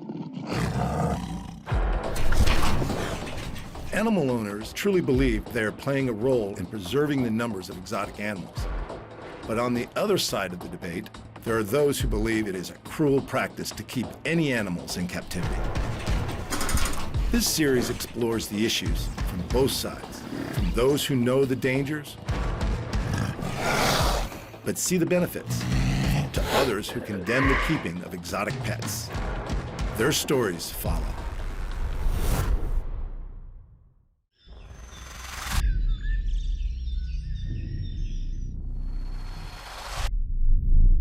They have a very strong compressive bite. They have the capacity to lacerate your skin and bite parts of you off.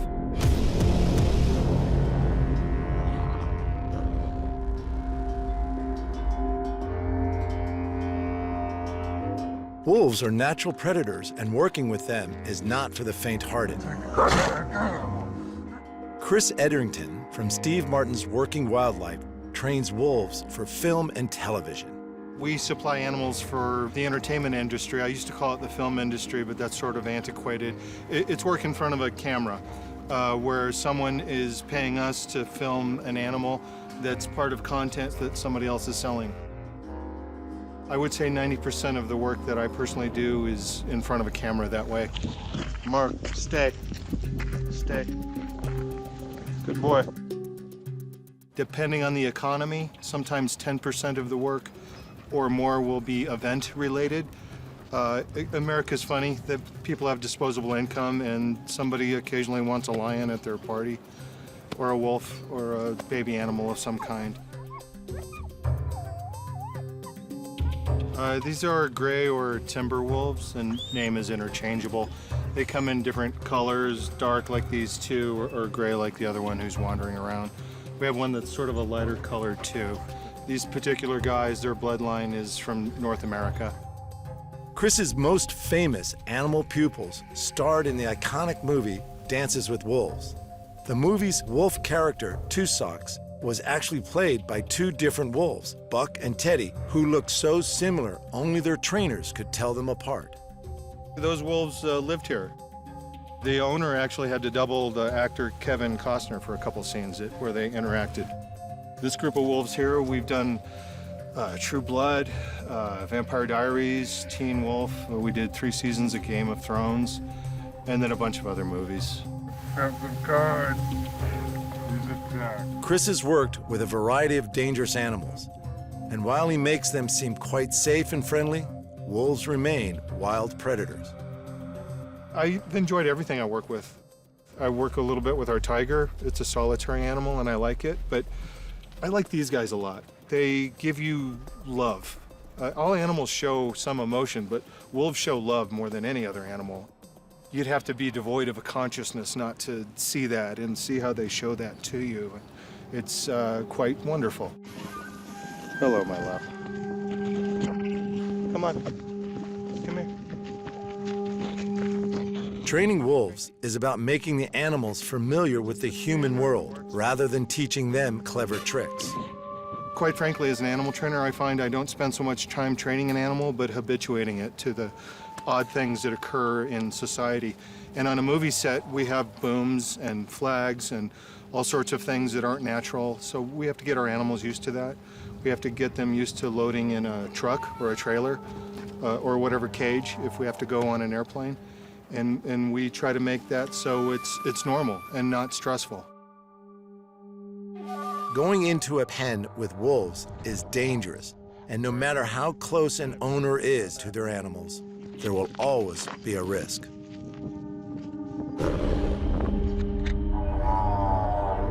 The two black guys here are a part of an older group. When we got them, we had a lot of film projects at the time, and they worked a lot, and we just happened to build a really good rapport. The other wolf, he's just 2, and so he hasn't worked quite as much, and I don't have as good a rapport with him as these guys. I can still work with him. If a filmmaker wants to shoot with him, we'll go do whatever we have to. But I just, these guys have known me better and I've done more with them and we've traveled more places. And they're older too, so they know that I'm the source of fun more. He's a young punk. In a couple more years, he might be standing over here because he knows that the rubs are good and maybe we'll go for a walk out into the universe. Dog trainer and canine behavioral specialist Michael Chill is known for his expertise with wolves and wolf behavior. Dogs absolutely evolved from wolves, and they share 99.9% of the same genetic makeup. They can interbreed and make fertile offspring, so that's really, from a species perspective, that proves a close relation. Our adult dogs have the similar behavior to a 5-month-old wolf. Our adult dogs are social with strange dogs, typically, are still eager to learn, have a prey drive, but not a serious enough one to really do that much hunting and killing. Our wolves evolve beyond that. Once they become adults, they will accept their own family members, but they're highly aggressive to outside wolves with which they are unfamiliar. They are quite adept predators. They're highly territorial. So when we then go back to the wild to try to redo this and take a wild animal into captivity, we do not have in a wolf a dog with an exotic look. We have a wild predator. Despite the dangers, extreme animal owners often push the envelope. Hello, baby boy. And not only do R.C. and Sharon Bridges keep a bison as a pet, they also keep and breed wolves and wolf dogs. We do sell our wolves. You know, we have so many people that really enjoy them. And a lot of them, they do make house pets out of them. We have lots of happy customers. And one person said, "You can't keep a wolf in the house," and Sharon replied back, "We keep a buffalo in our house." Yeah. Don't tell me we can't keep a wolf in the house. Yeah. The most worried I was one time, we had wolf puppies. And of course, when they're born, the mamas are real protective. And she come running, and I knew I was fixing to get tore up by her, because she's been real aggressive toward me ever since she had the puppies. And when she come after me, I grabbed her and threw her on the ground and held her down. And then she was growling and stuff, but anyway, I just backed off and she was fine. Wolves live by a strict and ruthless social order, and owners must establish themselves as the pack leader or risk a vicious alpha challenge.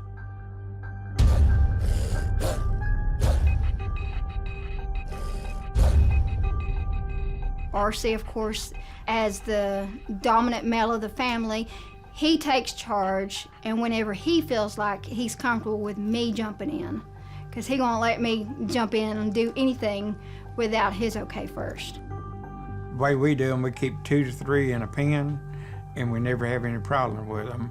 We do have an alpha problem occasionally, and I got rid of a female lately because she was causing too many fights. I raise these guys, and because of how I've worked with them, I think they view me as the top dog. They live in a sort of interesting structure.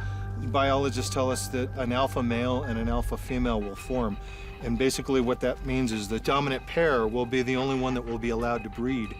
And nature is really cruel. Sometimes the other ones breed, but if they have a successful litter, the alpha male and female will just kill it. The way we raise them, these are very nice, but they're still, you can't take the jungle out of the boy.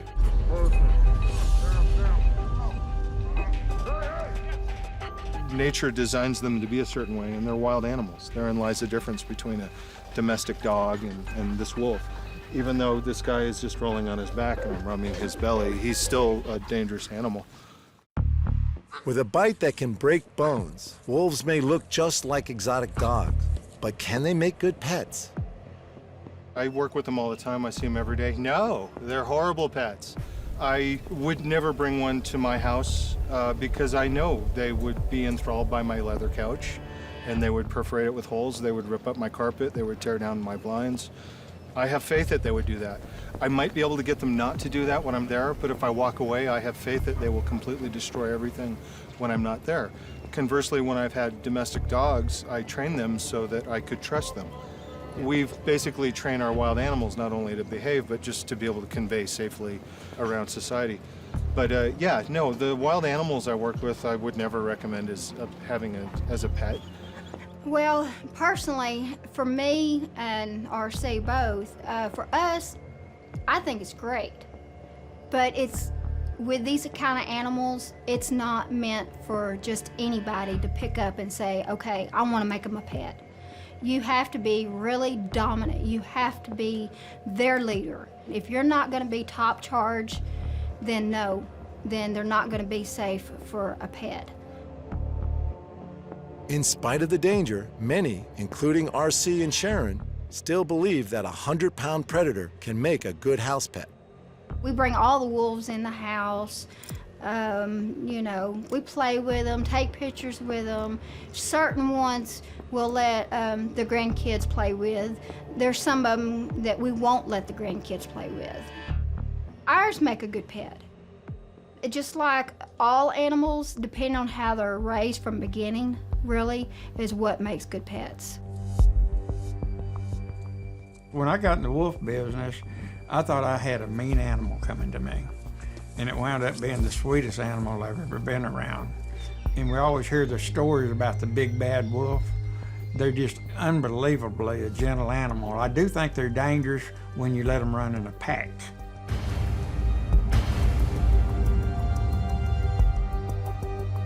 I find you get what you put out. Conversely, if you have a child, a human, and you put it in a closet and 10 years later open the door, what are you going to have? If you have a bear or a lion or a wolf and you raise it appropriately and you get it used to the trappings of humanity and you take it everywhere and you teach it things and you love it, you will have a great animal that's capable of safely operating with other people in human society. Don't let their looks deceive you. Wolves may resemble the family dog, but they are an apex predator, capable of taking down large prey and causing serious physical injury and even death. If you're going to house a wolves and they were able to live in a wilderness area and come back to visit, but they certainly weren't put in a captive situation, that's kind of ideal. My wolves became my wolves because people thought they could turn them into dogs with proper training and found out the hard way, doesn't work. You cannot train a wolf to be a dog. The debate about whether circuses keeping exotic animals in captivity is right or wrong is gathering momentum. And circuses themselves are in a situation where they're having to consider their future and how their life could change. Regardless of your position on the subject, circuses are still traveling from town to town, entertaining enthusiastic audiences. Would that all change if the exotic animals were no longer there? Jan is the matriarch of the Stardust Circus, which tours around Australia with exotic animals as part of the show. Her family has been working with the animals for generations. Really a family affair, the whole circus. There are 28 people on, counting all the babies, of course. This circus is family-run, and most of them have grown up working with exotic animals. It's a life they've always known, and they treat their animals as part of their family. It's a pretty good life, really. But what's it like to work in a circus with exotic animals? We have the only 2 remaining circuses in Australia now with exotic animals, and we have both. We have 6 lions, 5 monkeys, and that's all in the way of exotics. The others are pigs, goats, dogs, horses. These animals have been born and bred in captivity, so they don't know any other life. So it's not like they've been plucked from the wild and suddenly they're, living this life. It's not that at all. And people don't seem to understand that. They seem to like the life they've got. I guarantee that. The wild isn't as great as what people make it out to be either. In the wild, a lion can live up to 14 years. But at the circus, the lions can live up to 25 years without the stresses that come from living in their natural habitat. Yeah, we treat them like family. They are our family. When we move to each place, they come first. They're set up before anything else.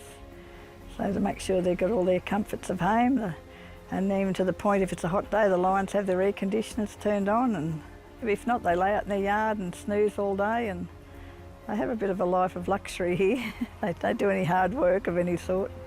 They don't have to worry about where their next meal's coming from. The circus is regularly inspected by the Royal Society for the Prevention of Cruelty to Animals to ensure they comply with all the necessary regulations. A lot of councils have banned the grounds for exotics because the animal liberationists tell them so many lies about what we do to our animals, which doesn't happen at all. And they can make up some doozies, believe me, some of the stories they tell them. And God, we'd be in jail if we did half of what they tell them. Jan has bred several lions over the life of the circus, which has provided an interesting story to the taxman. We had cubs living in a caravan. They had a little bed under the table. And I'd say to them, righto, go to bed. I had some paperwork on the table. And my husband had the tax return sitting on there. Well, it fell down under the table and it got all chewed up by the cubs. We had to send it in like it was, put it in with a little note that these were chewed up by lions, you see. And so I was singing after it. I bet they thought, oh, we've heard everything now, every excuse in the book. This one will take the cake. Public safety and the safety of the lions is a high priority for the circus. And there's a double fence around the lions area for added protection. We have barricades around and all that, and the lions do get locked away at night. We have security right around them with the caravans, so our own people are there all the time, 24 hours a day. And we very rarely ever have anybody come around that want to get in with the lions. If they do, they probably get eaten. No, I'm joking. They'll probably lick them to death. The lions can be found lazing about in a large fenced-off grassed area to the rear of the big top, oblivious to the debate surrounding them. With social change, circuses are now under intense pressure from animal welfare groups that say it's cruel to keep animals in captivity, that they shouldn't be kept in small cages. This is the cages that they can't turn around in. They're not big enough, aren't they, Glenn? They can't turn around in these. Cramped up in this. Some of it's funny. If it wasn't so stupid, it'd be funny, but they come out with some weirdo things. These lions have lived like this since they were born at the circus. They have never been in the wild, so this is the only life they know. They are well looked after and safe from other predators and human encroachment to their natural habitat. Matt has worked with the lions since they were cubs, so they have built up an amazing level of trust. He spends up to an hour a day with them, training and the occasional cuddle. You can sense Matt has a special bond with his lions. His partner, Winona, is well aware of the dangers Matt faces every time he goes into the ring with the cats. I feel like he's pretty safe, but it still is a bit of a worry. They are lions, so, you know, you never really know. Hopefully he's aware at all times of what's going on, so he's, you know, they do love him, but, you know, sometimes you just never know with animals. Matt has total respect for the lions in his care, and he knows when he enters the training area, there are 6 lions moving around him. He knows he can never drop his guard around these powerful predators. When you're working with lions, especially if there's more than one in a cage, you need to make sure you know where they all are at all times. You need to know what they're looking at and where their focus is on. Their body language is a big thing, so the ears twitching and tail twitching, stance, if they're ready to pounce, if they're not ready to pounce, you know, pretty relaxed. So you just got to watch their eyes. Their eyes is a big thing. Usually you can tell from their eyes what they're thinking.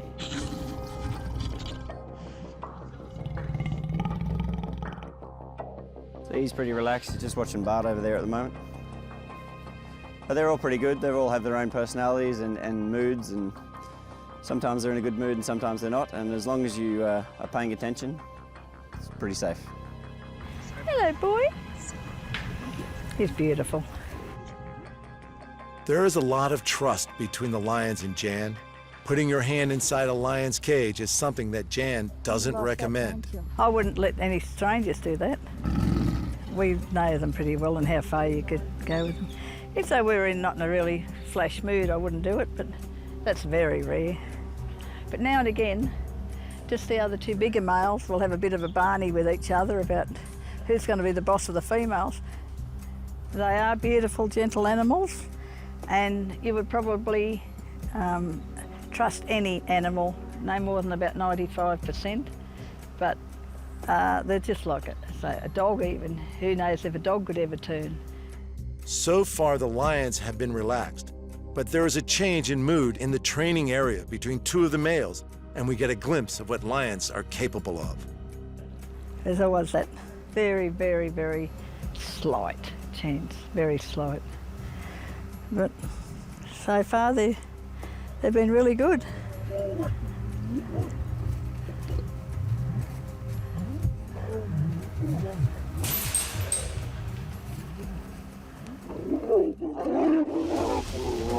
Hey, hey! Some of the way they're going to have Barney over the girl that. Hey, hey! Stop it! Oi! Stop it! Oi! Hey, hey, hey! Stop it! Stop it! They have a little Barney every now and again. They don't do any damage to each other. Just for something to do, I think.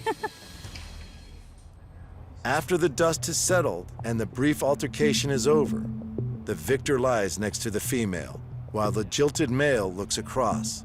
Today, mating season has a winner and a loser.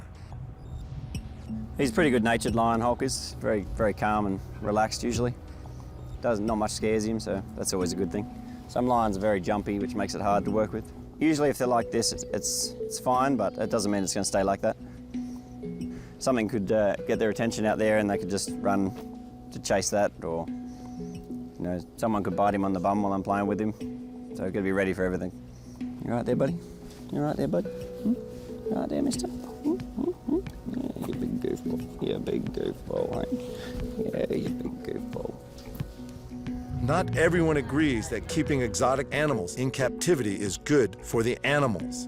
But Jan maintains they have a good life and are treated as part of the family. Well, this is their air conditioning unit, so on a very hot day, the air conditioning goes on, so they're, boom, up into there and sprawled out. They've got little ledges and shelves up in there too that they sleep on. They like to go high. We hand raise them. They live in Glenn's caravan for the first 6 months. My wife can't handle the smell. So Glenn gets the first 6 months, which is waking up at 3 in the morning to bottle feed, and it's just like having a baby. And then they start tearing up the furniture. And the first probably year we trained out here in the yard just to get all the basics down, like staying on the pedestal and stuff like that. So we train out here so anybody can come and watch.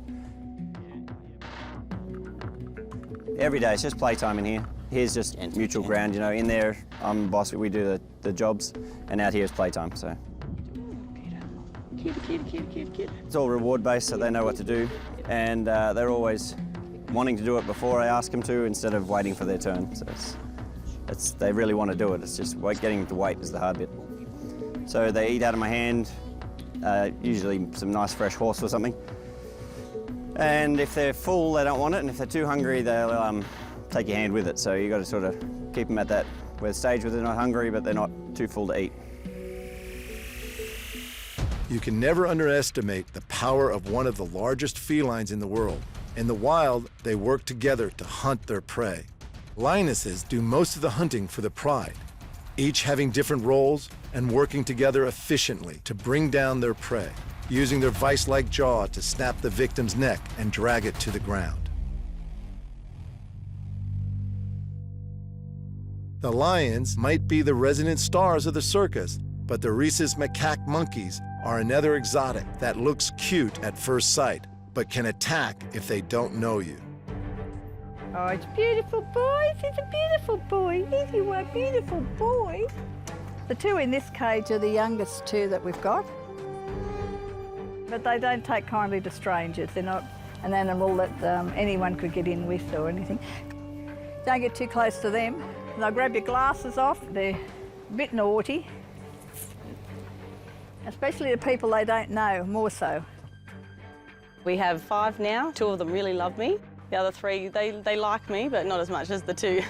I have trained Cleo to do hand balancing, so I work Cleo in the show.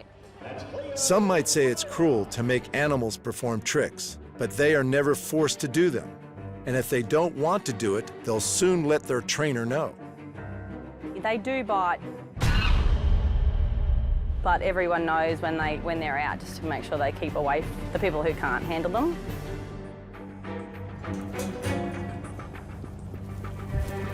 According to Matt, Reese's macaque monkeys are charismatic, but they also have a vicious streak. So you need to think on your feet when working with them. So you just got to sort of work with whatever they're willing to put out. They have a short attention span also, so you can't work too long with them. So when you're training, you do a couple of minutes here, a couple of minutes there, and they'll tell you when they're fed up, and so you move on to something else. They get bored pretty quick. This is Cleo. She's an 11-year-old rhesus macaque. She's the baby. The monkeys are good. There's always like a attitude from them, so it gives you something to deal with. And they only like a couple of people usually, so they get attached to a couple of people, and everybody else is sort of, you know, fair game. Cleo here is she's pretty smart. She knows how to undo the clip on her collar. So sometimes in the show when we have to, in between tricks, she just has to wait. And sometimes if you're not watching, she'll unclip herself, go to the table, get a treat, and then head back home, put herself away again. Millie, the one in here that stays with Cleo, she's got a lot of attitude. She's willing to attack anybody, really. She's just full on. Family more than pets. Yeah, they're part of the family. They get all the best of everything. The average macaque can grow up to 2 feet high and weigh up to 15 pounds. It's a small package, but when aggressive, nasty bites and the risk of disease are consequences of getting too close.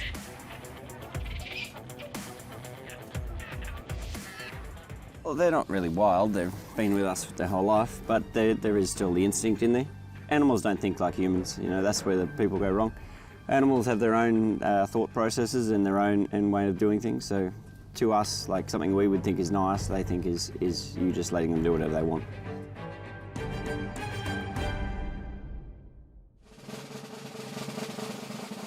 It's showtime, and the exotics are preparing to make an appearance to their adoring public. There are preparations that need to happen in the ring to make sure everyone is safe. Please welcome here into the Steel Arena, Star Circus, Australian born and bred, Performing Lions! Jan and her family enjoy sharing these animals with the public. But today's circuses are finding themselves going through a transition, deciding if they will continue including exotic animals as part of the show or need to bend to the pressures of social change to stop keeping animals in cages. These could be the last of the lions at this circus. They will not be breeding any more of them, so once these unique animals have retired, it is unlikely there will be any bred lions thrilling the audience. Time will tell as to how circuses with exotic animals will evolve under the big top in the years to come.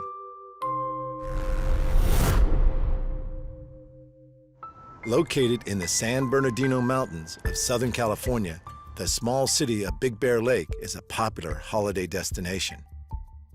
The region draws thousands of tourists, and its picturesque surroundings have been used as locations for many Hollywood classics, including Daniel Boone, Gone with the Wind, and even Disney's Old Yeller. But Big Bear Lake is also known as the location of a much more shocking filming project.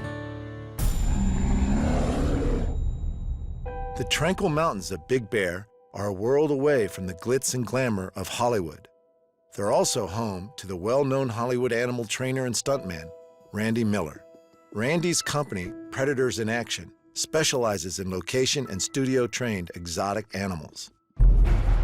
Yeah, I mean, I definitely built Predators in Action with no fear. We still do push the envelope, but back in the day, we really pushed the envelope. And I mean in every way. It could be a stunt, doing a staged attack, or even just a simple model shoot with a tiger crawling on a girl that the cat's never seen before. We did things back then we probably wouldn't do today.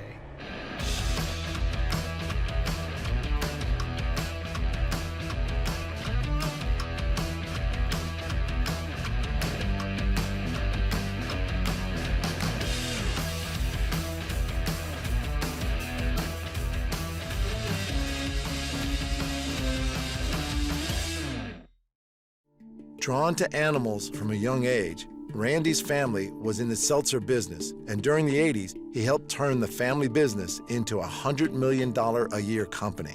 He lived an extravagant lifestyle and used his successful business fortune to indulge his childhood dream of owning big cats, bears, and other exotic animals. Back in the day, I had great resources to, accommodate these types of animals and to just to get the permits and permission to have them. Basically have them with me wherever I go. And that's really what I did.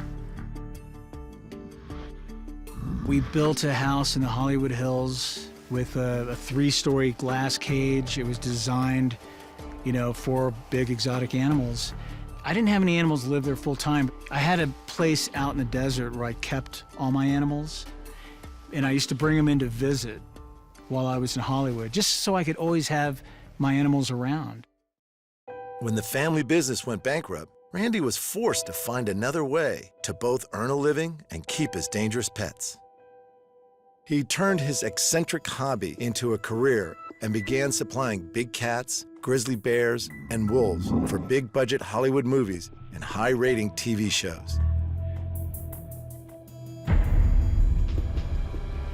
His signature stunt was the staged attack, where his animals staged realistic but harmless attacks. He created a unique and potentially life-threatening product. My staged attack was not taught. Nobody teaches you that. It was developed back in those days, like in that house with that glass cage. I used to wrestle my animals and play with them. I mean, the reason I used to wrestle and play with my animals was because of the joy I got out of it and the fun it was. But the animals bond so much stronger when you have that kind of interaction. They just do. I mean, the key to an animal's heart is to play and have fun. And those lions and tigers, bears, they love to wrestle and play. So I think most of us wrestle and play with younger animals. As they get older, it becomes much more dangerous. My whole staged attack developed out of playing with these animals as they matured and just learning how to control it.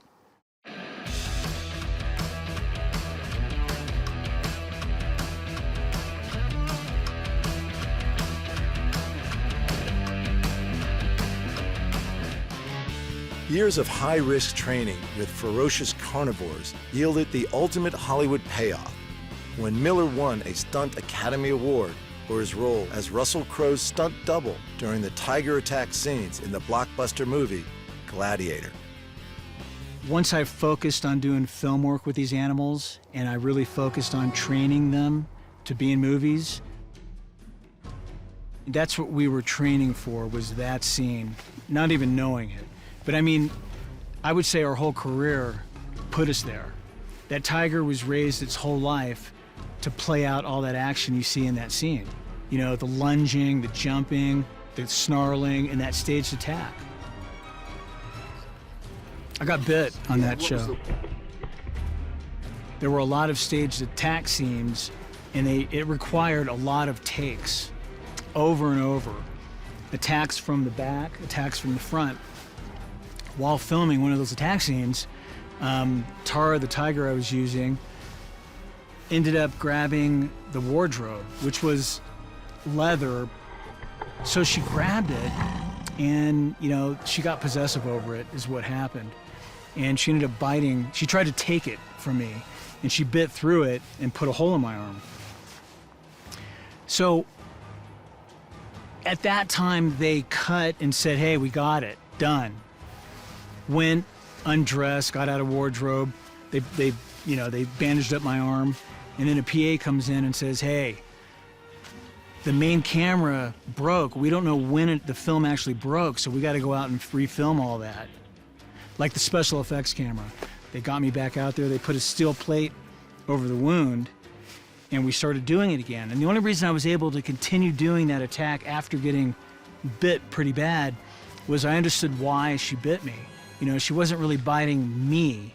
She didn't go after me out of anger. She went after the wardrobe and got possessive over it.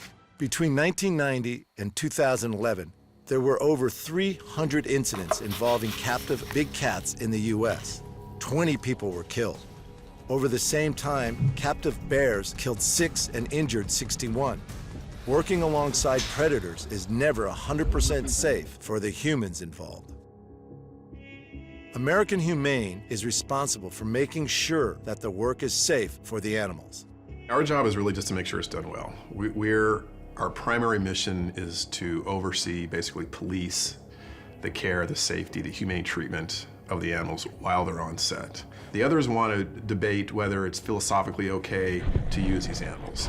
So when I'm asked, should these animals be used, look, we could sit here for 3 hours, 4 hours, and probably not arrive to a decent answer. But when I tell you, look, my job is to make sure that the animals that are participating, are being used in these environments, are cared for properly, that is really our job and our mission. Big cats, grizzly bears, and wolves are popular movie stars, and they're all capable of removing human limbs in seconds. Even a monkey can cause serious lacerations and injury. Strict safety protocols are always in place, but when dealing with unpredictable natural predators, safety measures aren't always 100% effective.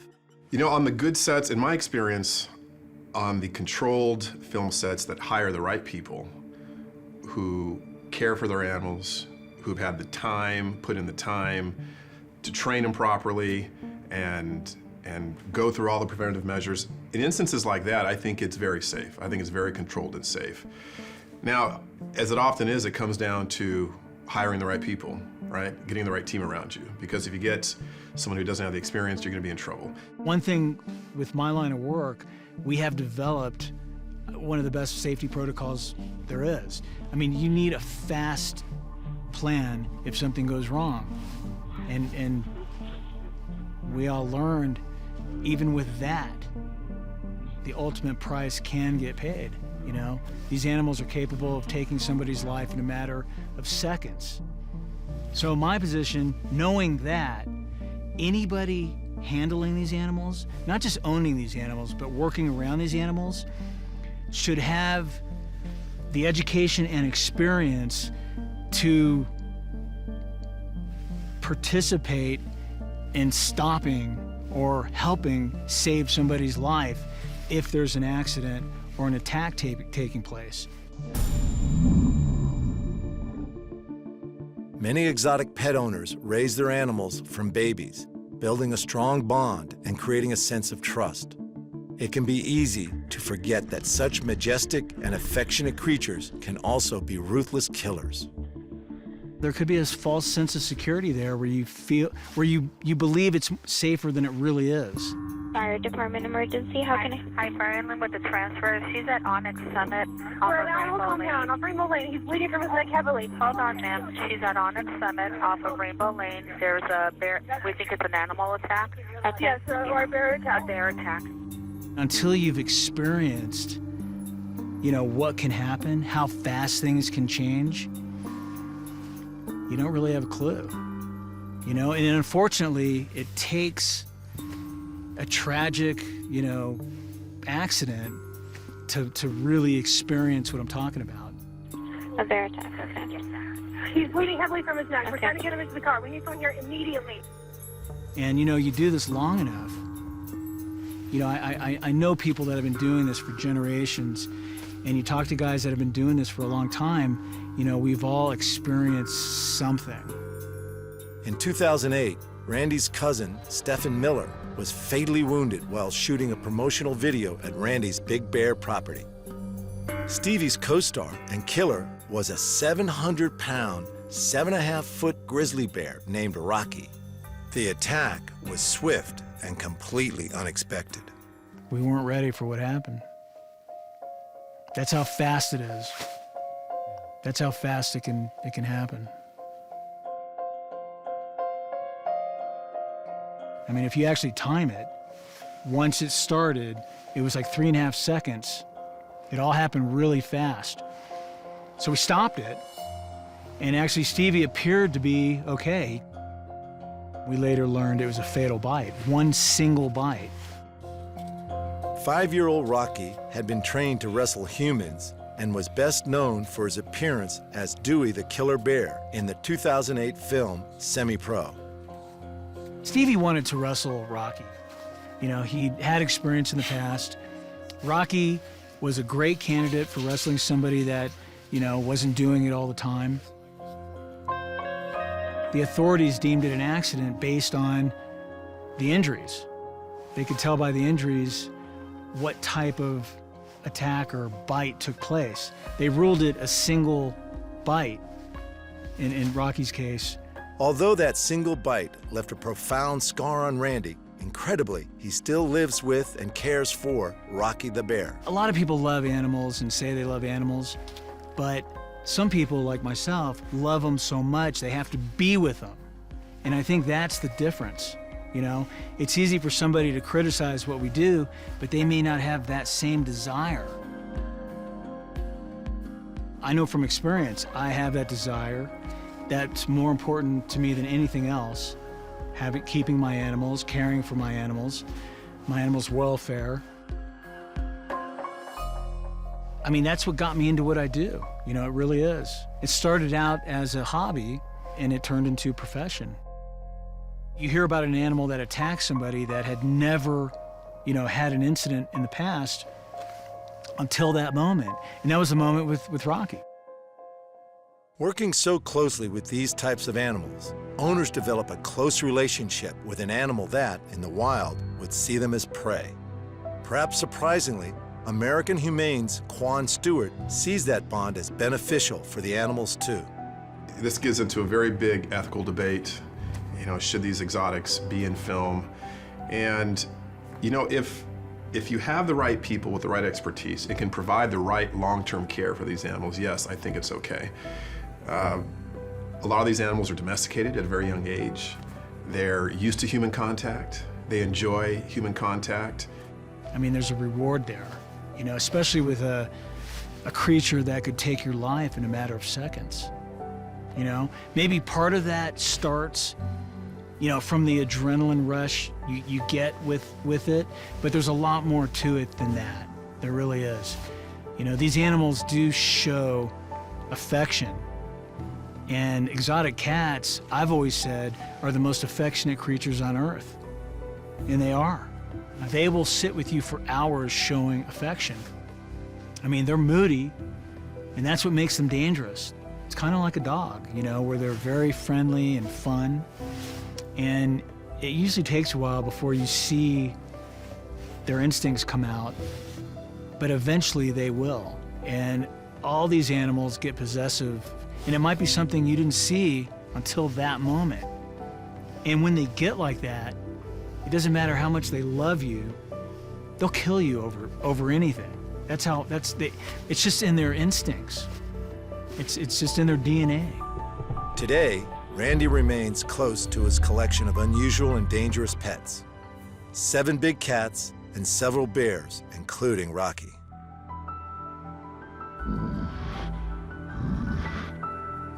I can tell you this, if you put somebody near one of these animals, there is a chance something could go wrong. There is.